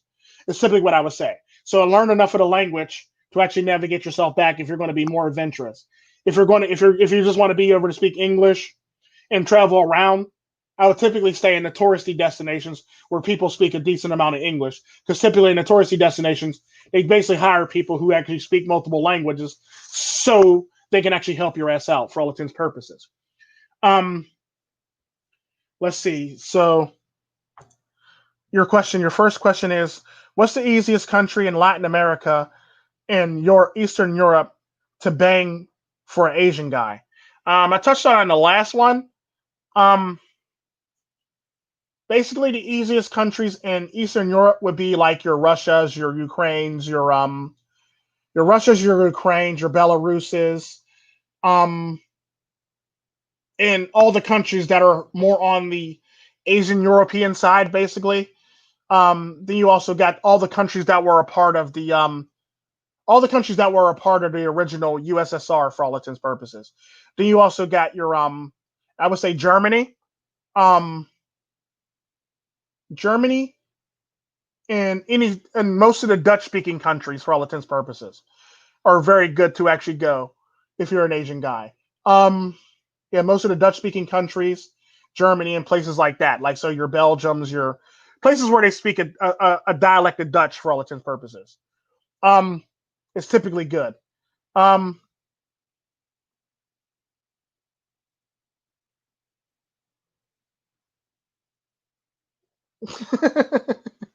um, a good so that's the European countries that I just named off the top of my head. Another good place for you to go if you're Asian would be, well, you said mainly Eastern Europe, so I'm basically took you from middle Europe to Eastern Europe, basically with those ones. So anything from like the Dutch countries on over to Russia, basically the far ends of Russia is typically where you want to be. And like all the countries like Uzbekistan and stuff like that are all good ones to actually check out too. Um, Uzbeki, Tajikistan, and places like that, for all intents and purposes, are good to check out as well. Um, so your Dutch speaking countries. Um, another good place to check out if you're an Asian man, um, would be, I would say, depending on what where you're from in Asia. If you're let it be your Indian, let it be your if you're Indian, or let it be if you're Asian from the Orient, basically. Um, I would say check out Estonia. Well, Estonia was a part of Estonia, I think, was a part of actually the USSR at one point. So definitely check out Estonia and places like that. Albania is another good place to check out as well, but I think that tends to be more over near that area anyway. So you're pretty much covered in that area from Germany and Belgium on over for all intents and purposes.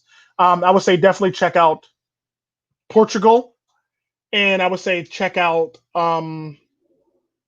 Iceland, and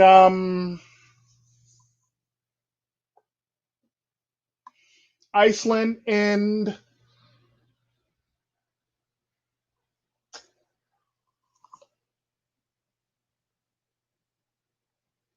I'm trying to think of the one country off the top of my head, but I can't remember it. I would say definitely check out Iceland and check out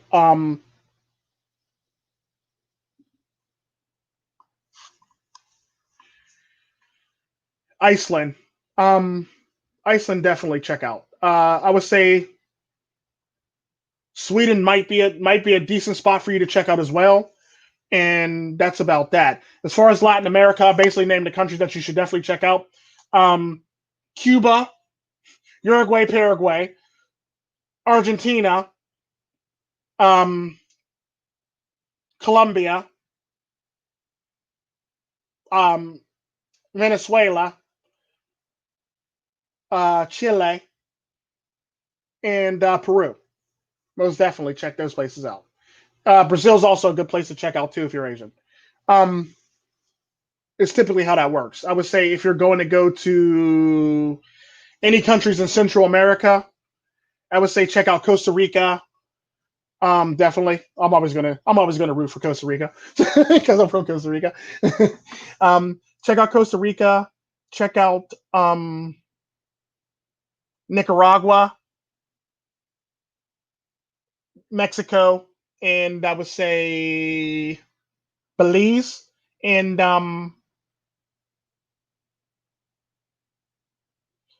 Panama.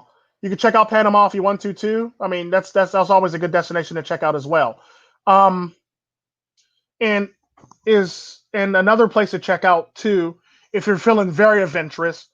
If you're feeling very very froggish and you're feeling very adventurous is, and I only say this for the fact that if you're feeling very adventurous and you're all for it and you're a brave little toaster, I would check out El Salvador and Honduras if you're brave. But I typically would keep those for like very, very last when you learn Spanish for all intents and purposes. So before you go to El Salvador and Honduras, I would learn some Spanish. I would learn a decent amount of Spanish before you check out those countries.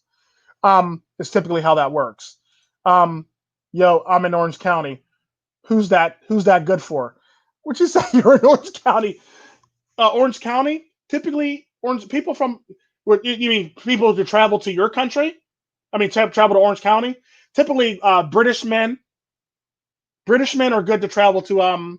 Australian men, British men, uh, men from New Zealand, um, men from any part of Europe, Asian men, pretty much anybody in the world could travel to Orange County and actually be able to do some stuff while they're in Orange County or get some booty and get some pussy while they're in Orange County for all intents and purposes.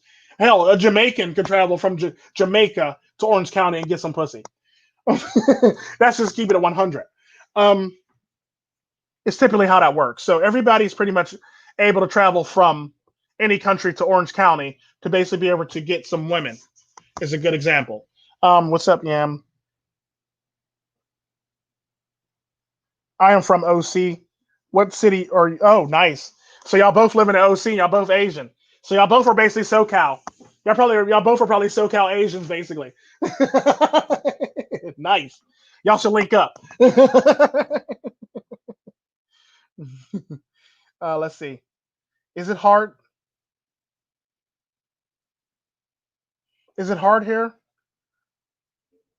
Yeah. Well, yeah. He's basically telling you he's right near Irvine.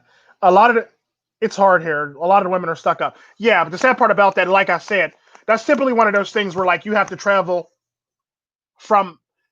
It's one of those things where like if you live in that part of town, you're probably not going to have the best. You're not going to have the best experiences living in that certain part of town. Like basically, like a good example of that is good example.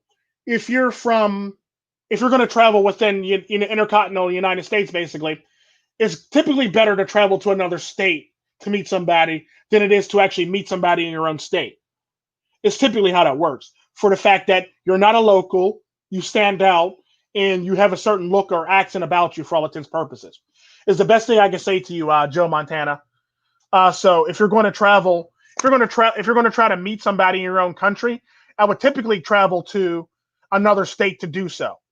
I wouldn't meet somebody in your own state for all intents and purposes. Or unless you meet somebody, if you live in SoCal, I would need somebody in Northern California for all intents and purposes, if that was you. Um, it's typically how I would actually say it. Meet somebody in Northern California if you're going to do that. Typically, I would say if you're going to stay within the states and meet women, I would say go to Minnesota. If this is for any race of men, if you want to meet women within the United States and not really have to go too far outside the United States to meet women, I would say good states to do it, or for smash or dashing, would be Minnesota, Montana, um, I would say Minnesota, Montana, Georgia, um,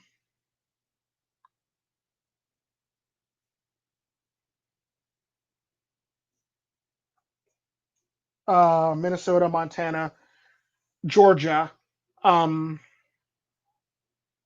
the Carolinas, and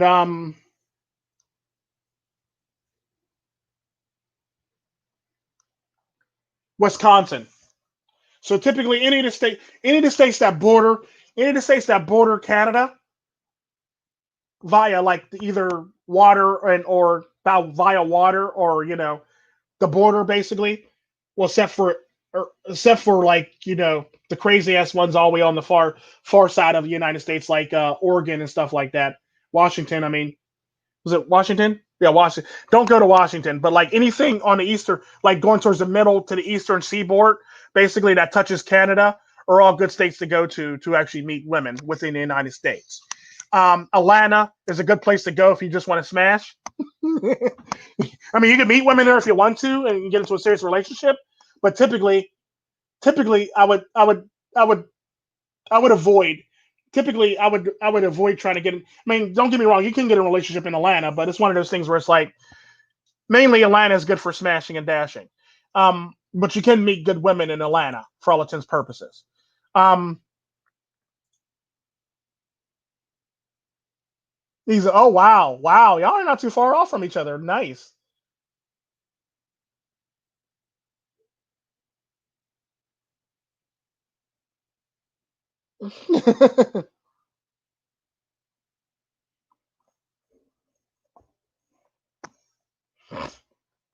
The sad part about that, Joe Montana, something that you have to learn about women is the most stuck up woman actually has the lowest self esteem. So that's nothing more than a show that she's putting on for you. The sad part about that, all she got to do is knock the wind out of their sails, and they won't be so stuck up anymore for all intents and purposes. Is the best way I can describe that to you, Joe. Because a lot of these women are walking around with a false sense of security or a false sense of who they are. The minute you actually, the minute you actually put a pin in their balloon and inflate their ego, I mean deflate their ego, it's pretty much all. It's pretty much all downhill from there. Um, um, Asian guys doing good in Miami. Um, that depends on the situation. Um, if you're going to do that, you better be coming with some money. Um, you get lucky, yeah, but that's few and far between. But if you're going to do it in Miami, you better look like you're somebody or belong to somebody or something. Basically, typically is how that works. I mean, you can get lucky, but that's few and far between. But at the end of the day, it's one of those things where you want to be coming with your money, basically. The best way to do that is I have a friend who actually travels on a budget. He kind of reminds me of Cheap Charlie. If y'all anybody that knows anything about Cheap Charlie, he has a YouTube channel about doing things on the cheap. My friend actually travels on the cheap, and typically the best thing that he does is he'll take he'll take some money, and basically he'll have a bunch of he'll basically have $100 bill, and he'll put like smaller bills in between $100 bill basically. So he'll have like 100, he'll have like a 50 or two fifties basically. He'll have like a couple 20s, and the rest will be like ones and tens basically. It's typically what he carry, ones and tens basically, ones, tens, and fives mainly basically. So what he'll do is basically, as soon as you open your wallet, people will see that 100 in there, and typically people will start looking upon you favorably, and that's probably the best way to get a woman in Florida. To be honest with you, at a bar, open your wallet and she'll see that 100 in there. She'll see that 100 in there, and she'll think there's multiple hundreds in there, basically. And you basically just pull out the money and you put it on the counter, basically. And typically, it's how that works. Or you'll talk to a bartender, you'll give him that 100, and you tell him like, take care of me for the rest of the night, and he'll pretty much that bartender will take care of you for the rest of the night for all intents and purposes. Is the best way to do it at in Florida. So pull out that 100, put it on the bar, and tell the bartender, just take care of me for the rest of the night. And that bartender would take perfectly care of you, and your drinks won't be that expensive anymore. That's the best way to do that. That's simply how my friend does it. My Asian friend does it. He cracks me up when he does that. I was like, you cheap bastard. He goes, hey, I'm not trying to spend money on these hoes. I'm just trying to get in them hoes. I'm not trying to spend extra money on these hoes. And that's exactly how he thinks. He kind of reminds me of an Asian version of Cheap Charlie. I wish he would make a YouTube channel, because that would be the funniest shit in the world. And y'all can see him, and he's like the funniest, craziest Asian guy I've ever met. He does shit on the cheap. And it's like he has money, but he does it on the cheap, basically, because he tries to make it as cheap as humanly possible. So that's his method that he's used in Florida and Miami and places like Florida and Miami, where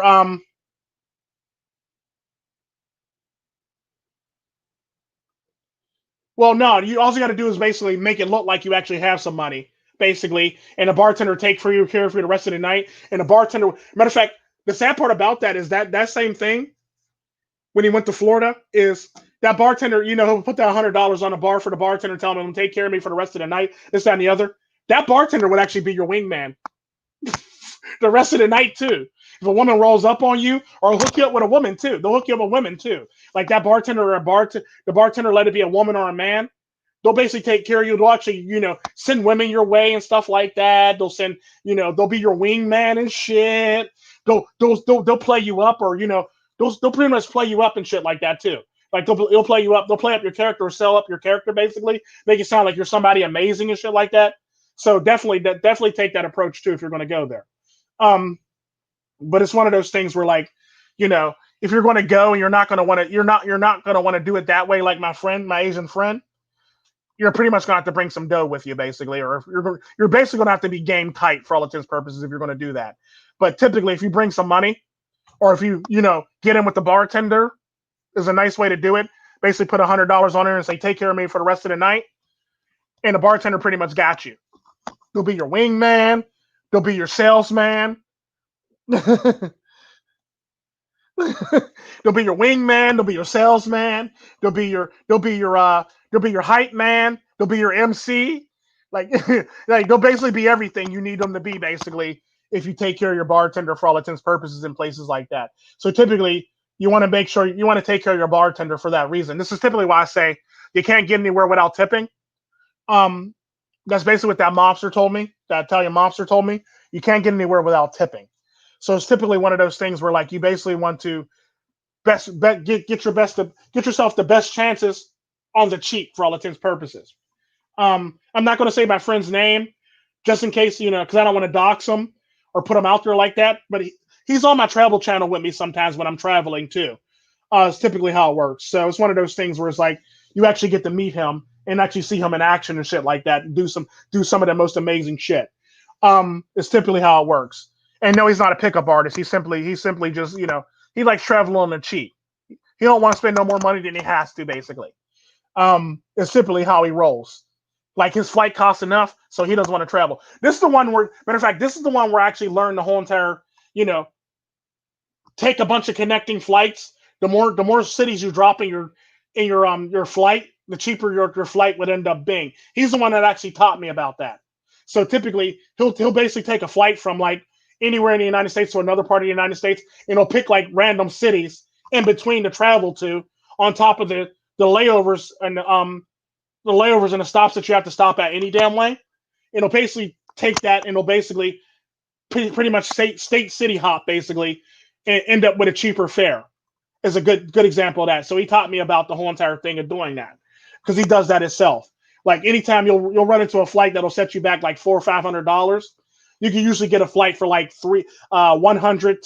103 dollars to like $300 maximum, basically. If you actually use a bunch of different cities, if you actually use, do you want to add a destination? Yes. You want to add another destination? Yes. And add as many as you want, basically, within reason for all intents and purposes. It's typically how I say do it for all intents and purposes. So it's one of those things where like you want to do that to basically best your chances. If you want to be a bartender, you might want to take yourself to bartending school, Yam, to be honest with you.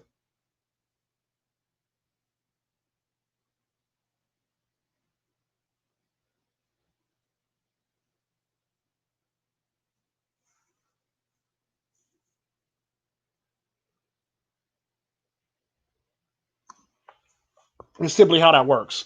So, you know, you probably can afford to go to bartending school, Yam, so I don't even want to hear it. We've talked many times. It doesn't cost that much to go to bartending school for all intents and purposes. So you can actually afford to go to bartending school.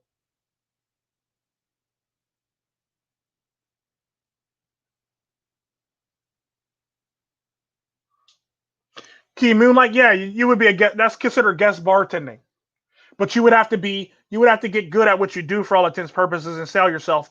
You have to sell yourself basically. Because I've been a guest bartender multiple times. I've been a guest bartender from uh, Pittsburgh to California to Miami, Florida, to New York to Texas for all intents and purposes, and Mexico and other countries for all intents and purposes. So it's all about how you sell. It's all about how you sell yourself for all intents and purposes, and how good you are at your craft for all intents and purposes. So you can be you won't be it won't be like moonlighting as a traveling bartender as much. It'd be like you'll be a guest bartender. However, I will say this though, you want to do it as cheap as humanly possible because you do have to pay for the shit out of your pocket, unfortunately. So it's one of those things where it's like, but you can claim it back in business expenses at the end of the year when it comes to your taxes. I will tell you that. So when you actually claim it on your taxes, you travel for work as a guest bartender basically, or you're a bartender. You basically travel for work basically, and basically you just basically show where you worked at for all intents and purposes. So it's one of those things where it's like because you had to travel there to become a guest bartender, you basically got paid. So it's almost like you being an independent contractor or a or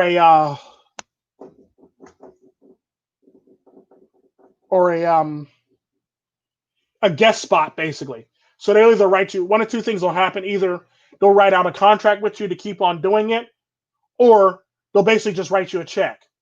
It's typically how that works. They'll either write you a check or they'll pay you in cash for all intents and purposes. You basically just get a receipt basically stating that you worked at the place for all intents and purposes, and so you can actually claim it on your taxes later. Um, it's typically how that works. Um,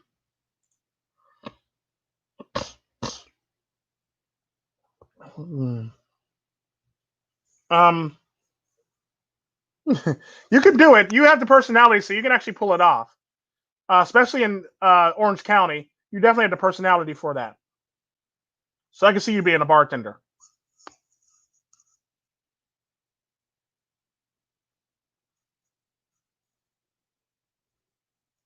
Well, no, you don't necessarily have to be. You don't necessarily have to be that. All you got to do is basically have charisma. Yeah. So you don't have to be all that extra shit.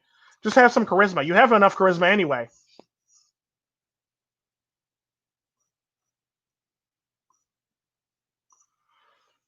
You don't have to be Jack. Basically, you'll be fine. You don't have to be like strong and all this stuff. As long as you know your bartending craft, you're fine. Women are more impressed by your bartending craft than they are about how you look, basically. Because if you start doing flair and stuff like that, like I know how to do, all that shit goes out the window for all intents and purposes. Because you're very flashy, you're very confident, and you're dealing with fire and you're spinning bottles, basically. It's typically how that works. So it's one of those things where like you're doing tricks with the bottles, the cups, the glasses, and you're setting shit on fire. So it's one of those things where like that's very impressive as it is for all intents and purposes. And if you have a lot of dexterity, you typically can make it for all intents and purposes.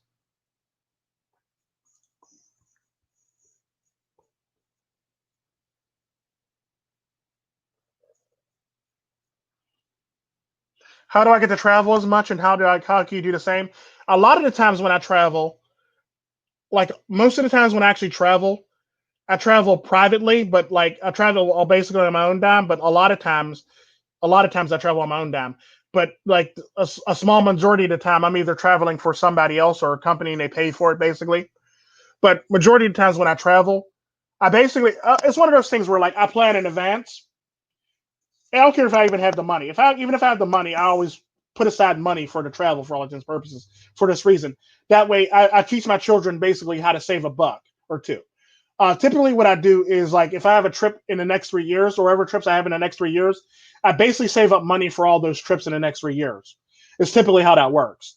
So I'll put aside money for all the trips I'm going to go on in the next 3 years, or the next 4 years, or the next 5 years for all intents and purposes.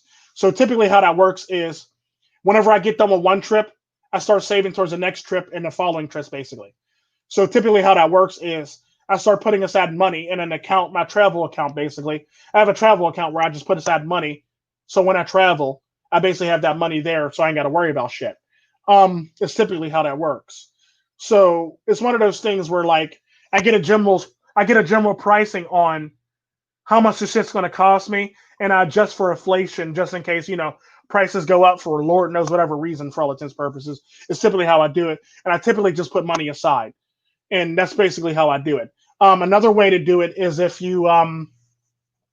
another way to do it if you actually work at a job where you can actually buy if you can actually buy if you can actually buy vacation time and they give it back to you at a certain portion of the year, you can basically use that as because like typically what jobs like that is typically that vacation time that you're actually gonna that you don't use that they eventually pay you back. So typically take that vacation, let it either lapse and let them pay you back if you actually work for a job that'll do that if you can buy vacation time, or sell some of your vacation time that you're not going to use, and you can use that for like Christmas money, or you can use that for travel money for all intents and purposes. Typically, I tend to work at jobs where like they pay you back that vacation time that you don't use if you bought into it. So typically, you end up with a bigger check at the end of the year, basically, or towards the end of the year or middle of the year for this reason. So typically, that's basically how I do a lot of traveling when I actually worked for a company. Basically, I typically take that money that I'm going to get for that I bought vacation time and I'm not going to use, and I typically just roll it over. And typically, I'll take that and whatever vacation use time that I didn't use that I'm going to lose because I didn't take the vacation time, I'll typically roll it over. I'll typically like sell off some of my vacation time back to the company too. Because we'll actually, if you get, because like you can do one or two things. You can either sell your vacation time back, or you can buy a vacation, don't use it, and they'll sell it back. They'll buy it from you back from you basically. So that's typically one of the many things that I've actually done too. So typically I make a lot of money out of that shit too, as well, which is actually pretty nice. A lot of my best trips actually came from doing that every year. Basically just taking out money, basically just buying something and getting it back at the end of the year. Especially it's good because like a good example of that is it's good for the fact that you start out when you actually buy the stuff at the rate that you actually were at the beginning of the year. So when they sell it back to you, if you got a raise, they sell it back to you at your raise rate. So it's almost like you got interest on it, basically, is the best way to describe it to you. So if you get a raise in the middle of the year, by the time they sell it back to you or sell you back your vacation time, you get it for a higher rate. It's typically how it works. So like, we'll just say I'll make up a nominal number. Let's just say you were making $20 an hour at the beginning of the year. We'll say just random number off the top of your head. Let's just say you bought vacation time. They basically take it out at the $20 an hour rate for all intents and purposes. So when the end of the year rolls around at the end of the year, when you actually get a raise, if you get a raise, basically, let's just say you go up to like $22 an hour. So when they buy it back from you, they're buying it back at the $22 an hour rate versus the $20 an hour rate that you actually bought into it at. They're buying it back from you at the $22 an hour rate. Now, it's typically how it works. So now you're getting your money back plus some interest. So it's almost like having a savings account without having a savings account. It's simply how that works. It's the best way I can describe it to you. I'm trying to think of anything else. Another good way to travel is investments. Because I know a lot of people who don't work and they basically just use investment money to travel. If you invest in like a decent stock, or if you have a decent portfolio to invest in, basically, you can actually use some of the dividends to actually travel with. Is the best thing I can actually tell you.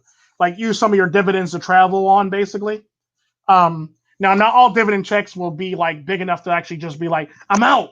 But like, so you basically would save those dividend checks for your travel, basically. So it's basically the same thing as if you were like to buy into like, vacation time or PTO time or whatever they call it at your job and sell it back, basically. Um, it's typically how that works. Um, so it's the same concept, basically, only it's stock dividends, basically. So stock options and like get stocks where you can actually take out money in cash too. So it's one of those things where it's like you can transfer it into cash basically in a timely manner or in a timely manner before you actually travel basically. So if you actually are going to travel, if it's like June, you're going to travel in December, like find a way where like you can actually get your hands on your money before December basically. I would say the best way to do it is like to be able to get your hands on the money or have cash in hand by like October, about October at the latest, I would say.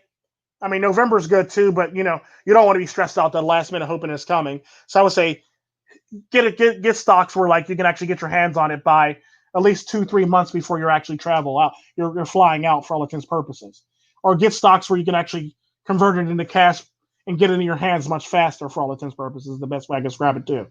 Also save money too. You can save money as well, but typically if you're going to be traveling off your portfolio, off of money from your portfolio, then the best way to do it is basically just do it, be able to actually get cash in hand by the time you're actually going to make your next travel trip, but for all intents and purposes. Um, that's one way. Saving money is another way. If you work at a job that actually lets you buy PTO time or vacation time and you don't use it and they sell it back to you, that's another good way to do it too. Um, Work for a company that lets you travel a lot is another good way to do it, and try your best to actually get some free time to yourself to actually be able to go all over the place is another good way to actually travel pretty nicely.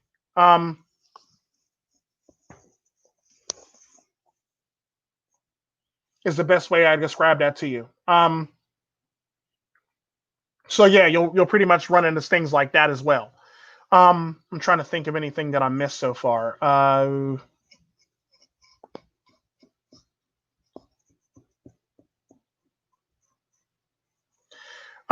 actually described that at the beginning of the video where I said keep your cash separate from your actual wallet. So I'm answering that question by saying that I actually preface this at the beginning of the video. Keep your cash separate from your wallet. Keep your wallet in one pocket, keep your cash in another pocket altogether. That way, if you do get robbed, you either have your cash or you have your cards. For all intents and purposes, the best way I can describe it to you. Don't be flashy. Don't be trying to make it rain. Shit like that. Keep your cash. Keep what you got on you conservative for all intents and purposes. Be very conservative about how much money you got on you or what kind of cards you got for all intents and purposes. Only pull it out when you need to pay your bills or your tabs, basically, and try to be very conservative about it for all intents and purposes.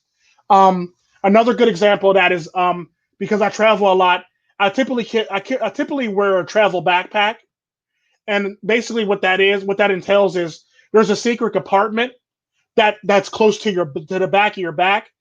I'm trying to think if I oh, as a matter of fact, I can actually pull it up here with an away luggage because I actually have this backpack too.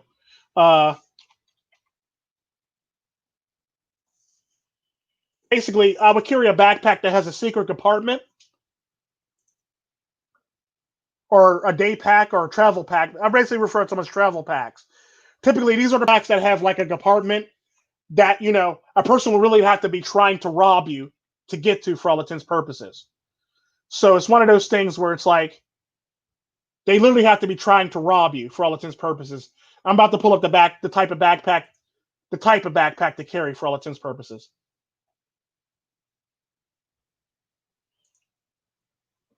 This one's referred to as a day pack. I have this one, but mine's is a different color. Mine's a slate. I'm trying to think where's the pocket at on this one. Oh, there it goes. Okay, here we go. Found it. No, that's not it. That's the outer jacket pocket. Oh shit. That the one? No. I think it's the big one. It's the big pack. Okay, hang on. I'm going to the big pack now. The backpack. Okay, here we go.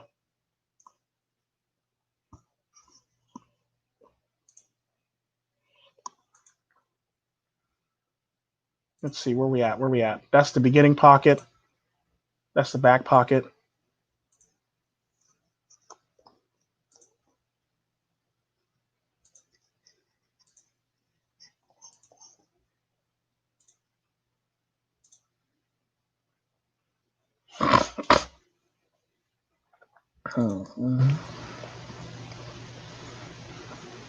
You basically want a book bag.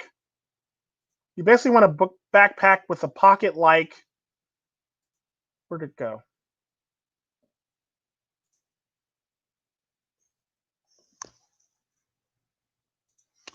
I'm trying to find another one.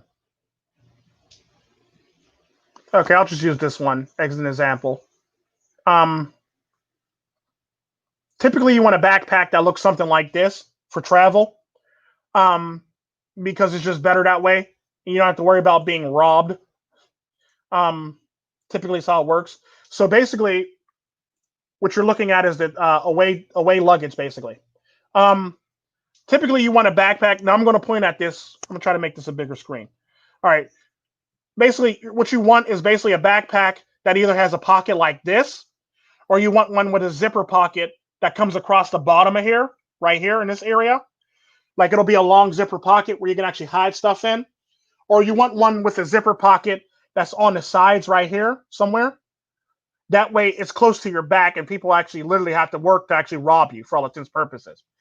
So typically you want one with a zipper that's in here on this side of the book bag, or right here, or a pocket right here, where you can access where you can access it pretty easily, but they can't access it really easily. Or you basically have to take it off your back to access it. That way, you can't be robbed. Like my favorite ones are the ones that got the zippers that go across here, this area right here on the other side of the right under the flap. So there's like an actual pocket that goes all the way from here to here, like the same length of this rectangular shape here, and the zipper would be like right here.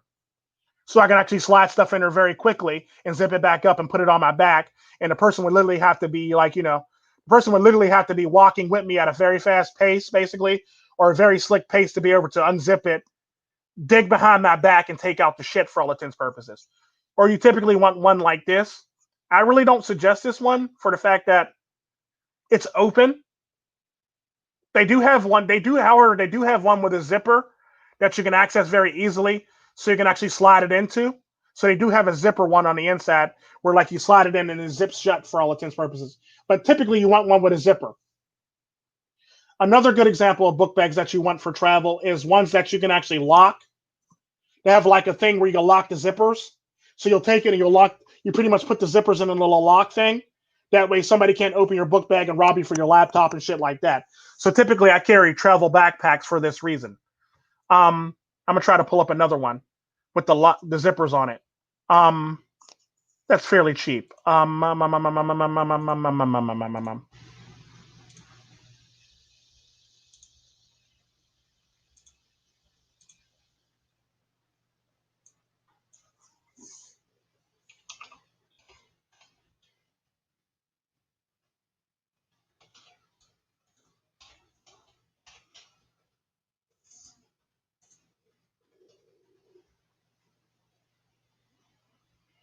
Trying to see if this one actually has it. And a lot of these travel ones actually have like attachments where you can actually attach your phone to too, which is actually really nice. I'm trying to find the one with the the locking mechanisms at the top of it. There's typically like a lock where you can actually take both the zipper pills, the zipper things, and you slide it into a locking mechanism, both of them in a locking mechanism. That way somebody can't open your book bag and make off with your shit. I'm trying to find one, but I can't really find one, and it's starting to suck and it's starting to piss me off. I think this is it right here. Is this it? From the looks of it, no. I'm trying to find one. I have one, but I can't really pull it up right now. But I do have one. That's not it. Shite. Shitzer. You also have the ones with the locks on it like this too. Let me see if you can see that. You also have the ones with the locks on it like this as well. With the actual locks on them, like this right here. but you also have the ones that have the locks where you can actually snap it shut at the top, basically. So you got these ones with the locks like this, but you also got the ones where like they got the locks where like this one they actually got the little loops where you can actually hook it into. But then are the ones that you can actually it actually has the little snap, the little click in pieces, the little click and snap pieces, basically, where you'll take your zipper loops, you'll pretty much slide it right into locking place, and you pretty much just lock the backpack.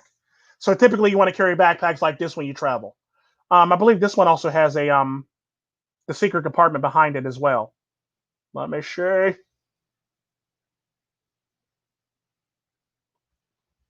No, this one doesn't. Okay. Yeah, but like typically you want one with a compartment on the inside to basically help you so you don't get robbed, basically. Um, so you want one with a compartment on the inside for all intents and purposes. Matter of fact, let me see if I can.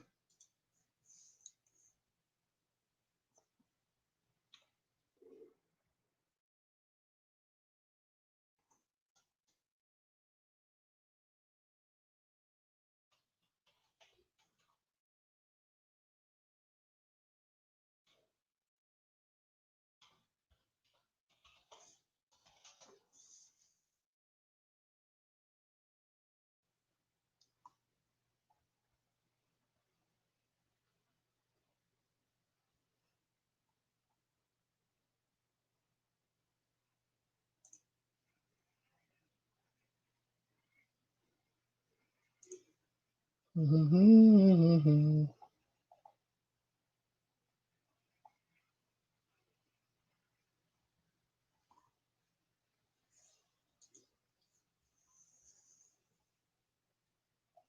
I can't find it right now.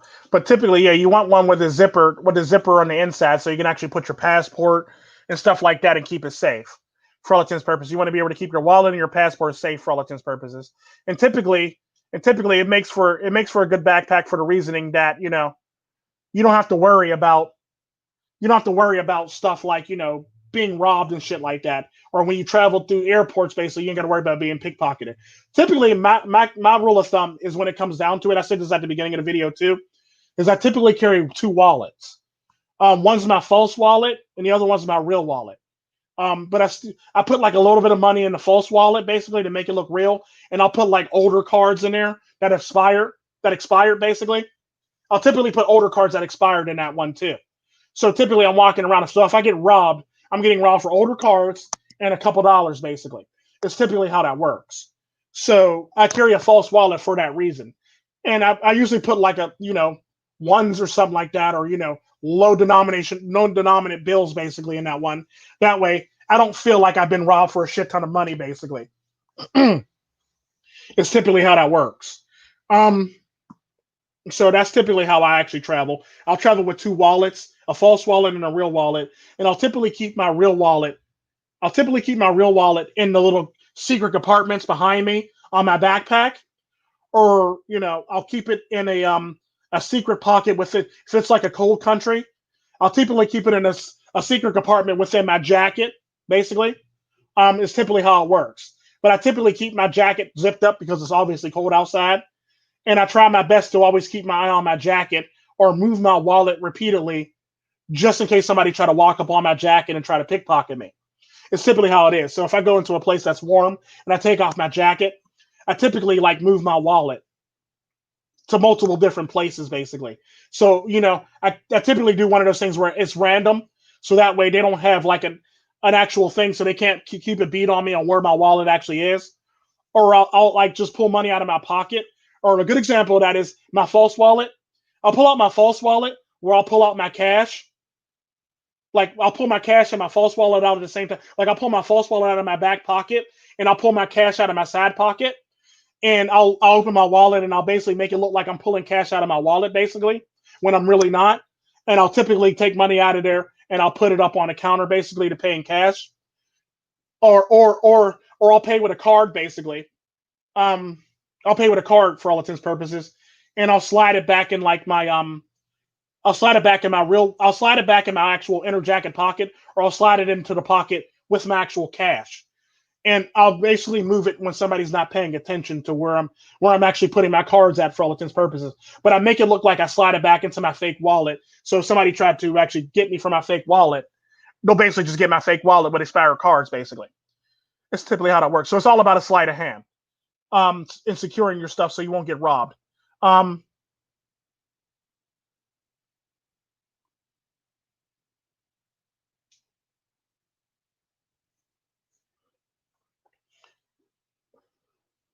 well, as far as traveling a lot, it's actually not hard to travel. You can actually travel anywhere you want to, as long as you take the time off from work. That is, and it's simply one of those things where, like, do you have vacation time? Use it. Because the sad part about traveling, the sad part about working is it's fine to work and all, but you still need to get away from work so you can recharge your battery. And traveling is a good way to actually recharge your battery at work, basically, because you'll go somewhere, come back, and you'll feel refreshed. You might dread coming back to work, or you might not want to come back to work. And there's typically people like me who tend to miss work, day 4 in vacation, basically. So it's like, oh, I can't wait for this to be over so I can go back to work. Oh my God, I can't wait for this to be over so I can go back to work. It's one of those things where it's like, it's not the fact that I'm stressed out with the travel. It's the fact that I actually like my job enough to actually want to go back to work fast enough too. But I typically got to calm myself and enjoy the rest of my vacation. It's typically how it works. So it's one of those things where it's like, I enjoy my job so much. I can't wait to go back to work and tell everybody about my vacation, despite the fact I'm only like day 3 into the vacation and shit. I already done have fun enough on day 2 and 3 and shit to want to go back to work and be like, guess what I was doing? So it's one of those things, like, you basically always want to take out from work, basically, so you can actually have fun and recharge your battery mentally and emotionally and physically for all intents and purposes. Because the sad part about that, vacation will do that for you. No matter where you go, it don't necessarily even have to be out of the country. It could be out of your state. It could be to another part of your state. It could be anything like that for all intents and purposes. Even though sometimes I don't include traveling your own state as vacation, but typically it's still vacation to a certain extent.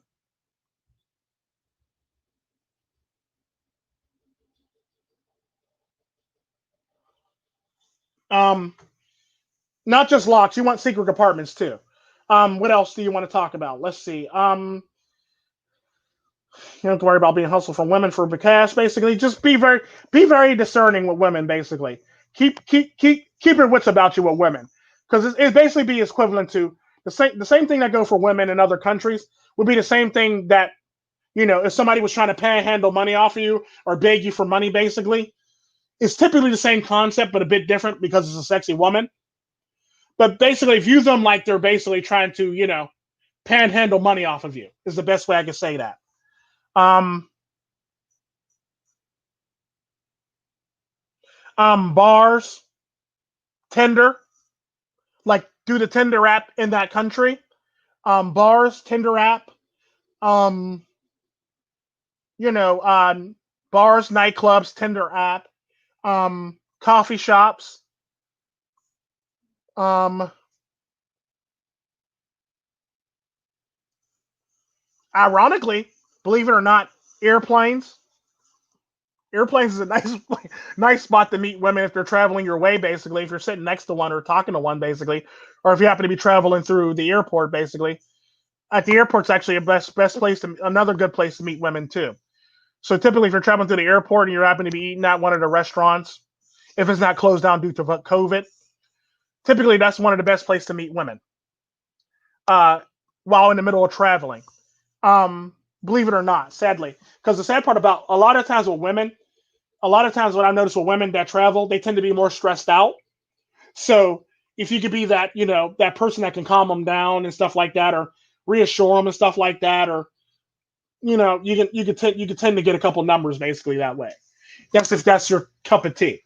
Um, is basically how that works. But I would say bars, coffee shops, Tinder app basically would be your best bet for that, Joe Montana. So yeah, I would say Tinder app, bars, and and the sad part about that, I would say if you're going to make a Tinder profile, make it so they know that you're from another country, and when you turn on your because you have to turn on your location basically. They basically know you're from another country and you're visiting, and you'll typically get a lot more hits that way. Because a lot of women like to actually be able to do things with men who are not from their country. It's the best. That's the most tact way I'm going to put it. They like to actually be able to hang out with men in that manner who are not from their country because they have the ability to actually of what they refer to as plausible deniability because you're not from that country, so you really can't put their business out there like that, basically. So they typically are more keen to men from other countries for this reasoning because they can mess with you and then go on about their merry way and get their rocks off for all intents and purposes. So I'll say Tinder app, bars, nightclubs, and coffee shops are best places to meet women in other countries. Um, yeah, um, that's definitely it. If you're going to meet a woman, if you want easy pickings for women, I would say the bartender, the waitress, the barista are usually pretty good people to pick to hit on. If you're feeling very brave, if you're feeling very brave, the cleaning lady, um, the cleaning lady, um, or the maitre d, not the maitre d, the bellhop, not the bellhop person. Oh shit, what's it called? The lady at the desk, concierge. I can't remember who they are, but the lady at the desk too is another one. If you're feeling that adventurous, typically people like women like that. If you want to get in easily, or no, you want to hook up, definitely. But definitely check out bar scene. Check out the bar scene. Check out the coffee shop, the clubs, um, places like that. Also download Tinder, make a Tinder profile, and only use it when you go to when you travel outside the country or travel outside your state, basically. That way they know you're from another country. And something I've noticed with a lot of, well, even in other states, you typically get more hits from a woman from another state if you're a guy. It's something I've noticed too. Um, it's typically how that works. If you're from another country altogether, you'll get a decent amount. You'll get a decent amount more hits too. Um, it's pretty much how that works because you're basically an exotic at that point. So you basically play up on your exoticism for all intents purposes. Your exoticism, basically, is the best ways to do it. Any more questions?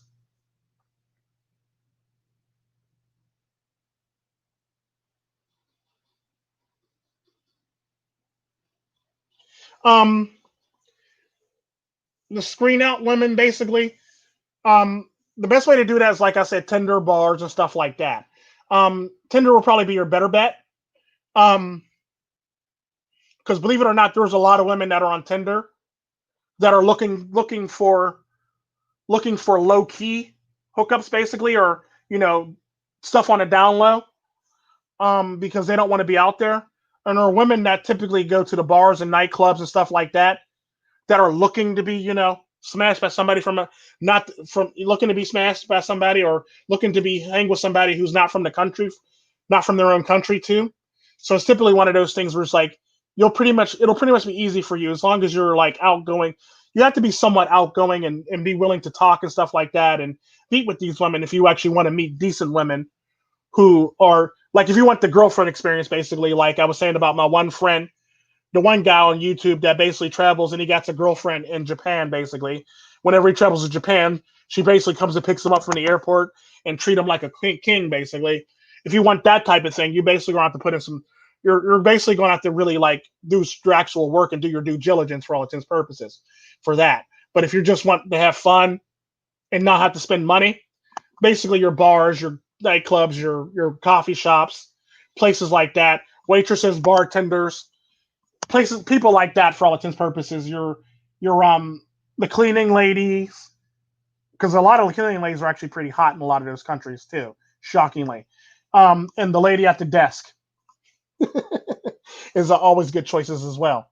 Um,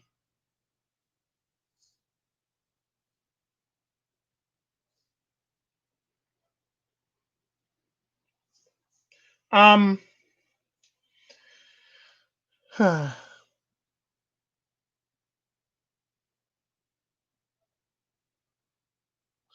why I like traveling is because it gives me peace of mind. And it actually puts my mind at ease and it makes it easier for me to travel, basically. This is typically why I travel. So it's one of those things where I travel because it gets me out of the mindset of actually being at home and working and stuff like that. And it recharges my battery and it gives me a refresher basically and a fresh set of eyes and a fresh set of it's almost like if you're playing football and you're on it's like third and long basically, and you basically throw that pass and you get that first down. It's basically like it gives you a new fresh downs, basically, is the best way I can describe it to you. So it gives you more breathing room. It gives you more breathing room to do more stuff for all intents and purposes. It actually helps you. You can also, if you want to, I don't, you can, if you want to, you can reinvent yourself if you want to. I really don't really suggest it, but you can if you want to. Um, and it's just fun to do. You're in a different place. It's a new adventure. You're taking in so much stuff. All every single thing, your body is like overwhelmed by all the stuff that is seeing and taking in all the information. Let it be lights, color, and women. Excuse me. All that information that you're taking in at the time for all intents and purposes. So it's one of those things where it's like your body's taking on all this information at once. So it's actually pretty fun for your body to take in at one. And it's very overwhelming, but it's very calming at the same time. And it's like, wow, it's almost like being a kid at a toy store or a kid experiencing something for the first time when you travel. So it's typically one of those things. So it's like you're like, wow, oh my God, wow, oh my God, wow, oh that's over there, oh my God, wow. So it's one of those things where you feel like a kid in a candy shop or a kid experiences something for the first time. You have that shock, surprise look on your face, basically. So it actually releases like the feel good endorphins in your body, basically. So you feel good about what you're getting, the dopamine in your mouth. It releases dopamine, basically. It's like a bunch of different dopamine rushes for you, and it feels very good. And it's not like the same old that you would be if you were back home for all intents and purposes. It's like new and exciting new things, different people, different restaurants that you could try, stuff like that. Matter of fact, there are restaurant chains that are in your country that serve different things on their menus, like McDonald's in your country has, and if you go to China or Japan, there's different things on their menus that is not on your menus at your country. Like they got like this extra spicy chicken sandwich with some extra shit on there in China. It's like, the great thing, the best thing to do is like go try out a lot of the restaurants, a lot of different restaurants in their countries, and try out a lot and look at the menu of the restaurants in their countries for a lot of the restaurants that are in your countries. Check out the menu in their ones and try out a lot of their sandwiches and stuff like that. It's really fun to knowing that too. So it's like very overwhelming, and it's like a plethora of things, and it's like all the stuff that you have at home plus some, or none of the stuff you have at home plus some, basically. So it ends up being very fun for that reason. You get to try different things on a different menus for the same company, for all intents and purposes. So it ends up being a fun experience for this reason. So it's just fun to travel in general.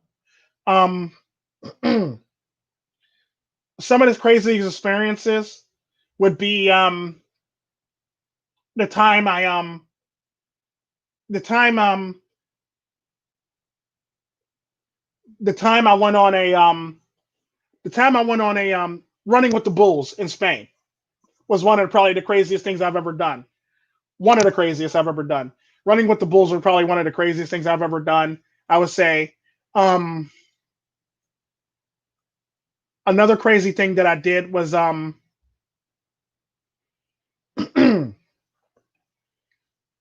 crazy thing that I did was just randomly run through the city, holding hands with a girl, basically, like we're running from something, basically, but we're really not. We're just having fun, like just running around the city, just being silly, basically. People just looking at you like, oh, they like a cute couple. But like just doing silly stuff, just running around and being silly, basically, with a girl from that country. Just doing silly stuff like that. Like, do you trust me? Take my hand. Just take off running with her.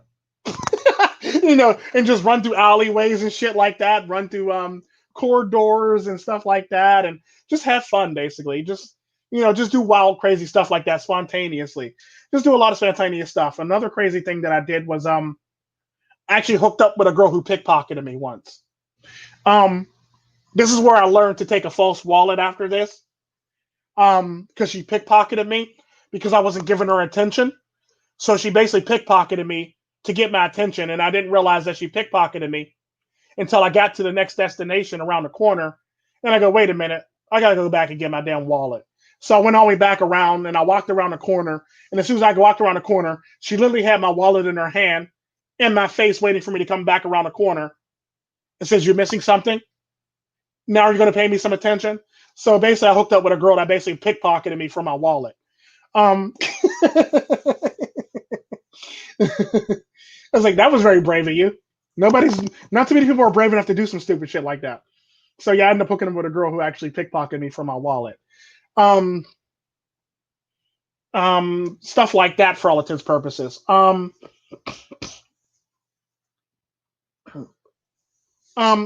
Any place is actually pretty fun to go. It's all about the experience and the experience that you want to have at that place for all intents and purposes. So it's one of those things where, like, if you're doing it for fun, and you're doing it because you want to be there. And the sad part about that, I would never go somewhere. Like a good example of that upside to going on a vacation by yourself is you never have to go with a bunch of people who want to go places that you don't want to go. Downside to going on a vacation by yourself is you're by yourself, so now you got to come up with your own fun.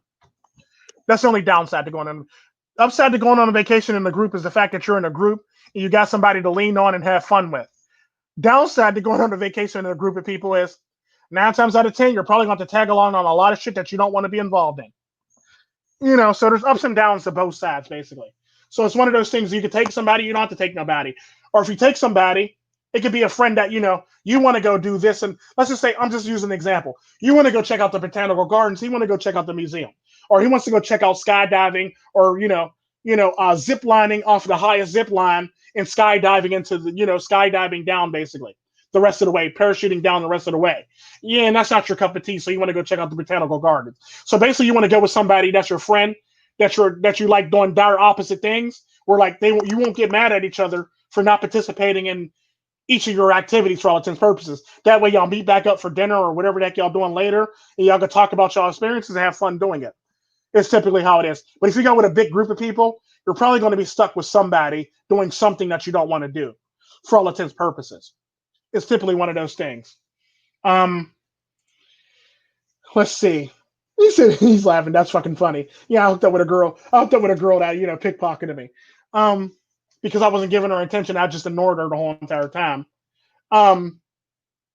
Let's see. La la la la la la la la la la. Yeah, that's typically where I learned to actually keep the false wallet with me at all times when I'm traveling. Due to that check. And keep your money separate. Well, I always kept my money separate before that, but keep your money separate though, definitely. Because somebody pickpockets you, it's a wrap if they get all your shit. I'm trying to think of something else. Something else crazy that I did before I have to end this stream because it's getting a little long.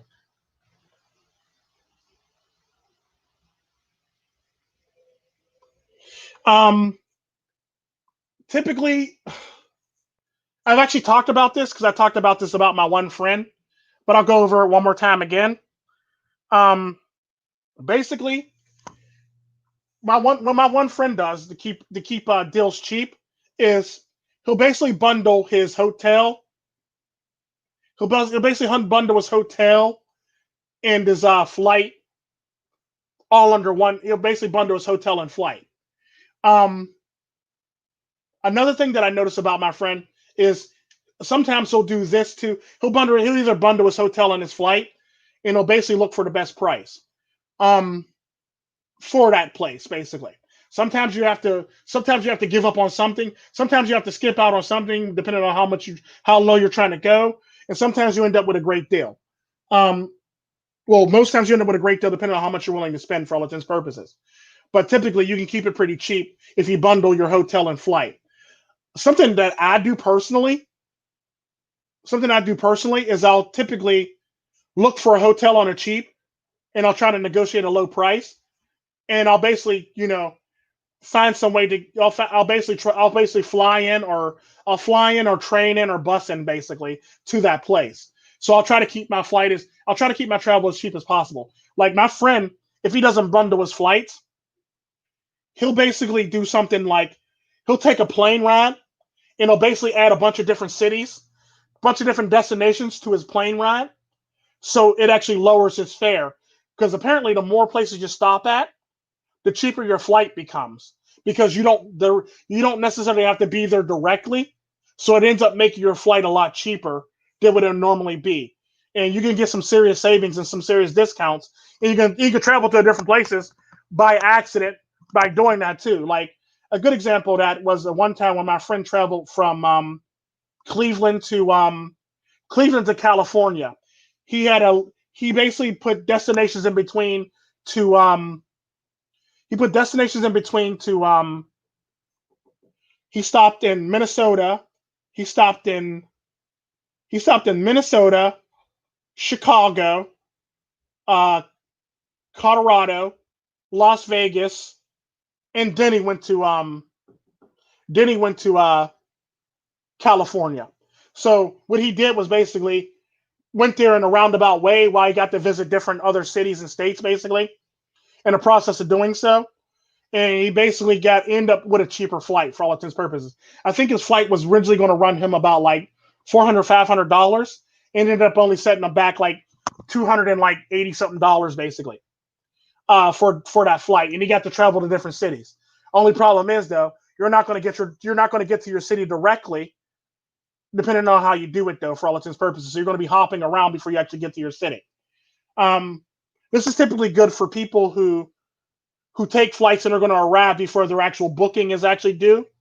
So like if your flight gets there before you actually can check into your hotel, it's better for you to actually do that and travel around and show up after your booking time than it is to show up before your booking time. Because if you don't feel like carrying around your luggage, that's typically going to be one of the problems you're going to run into. Because I'm typically one of them people, like I hate going places before my book check-in time because I hate carrying around my luggage for all intents and purposes.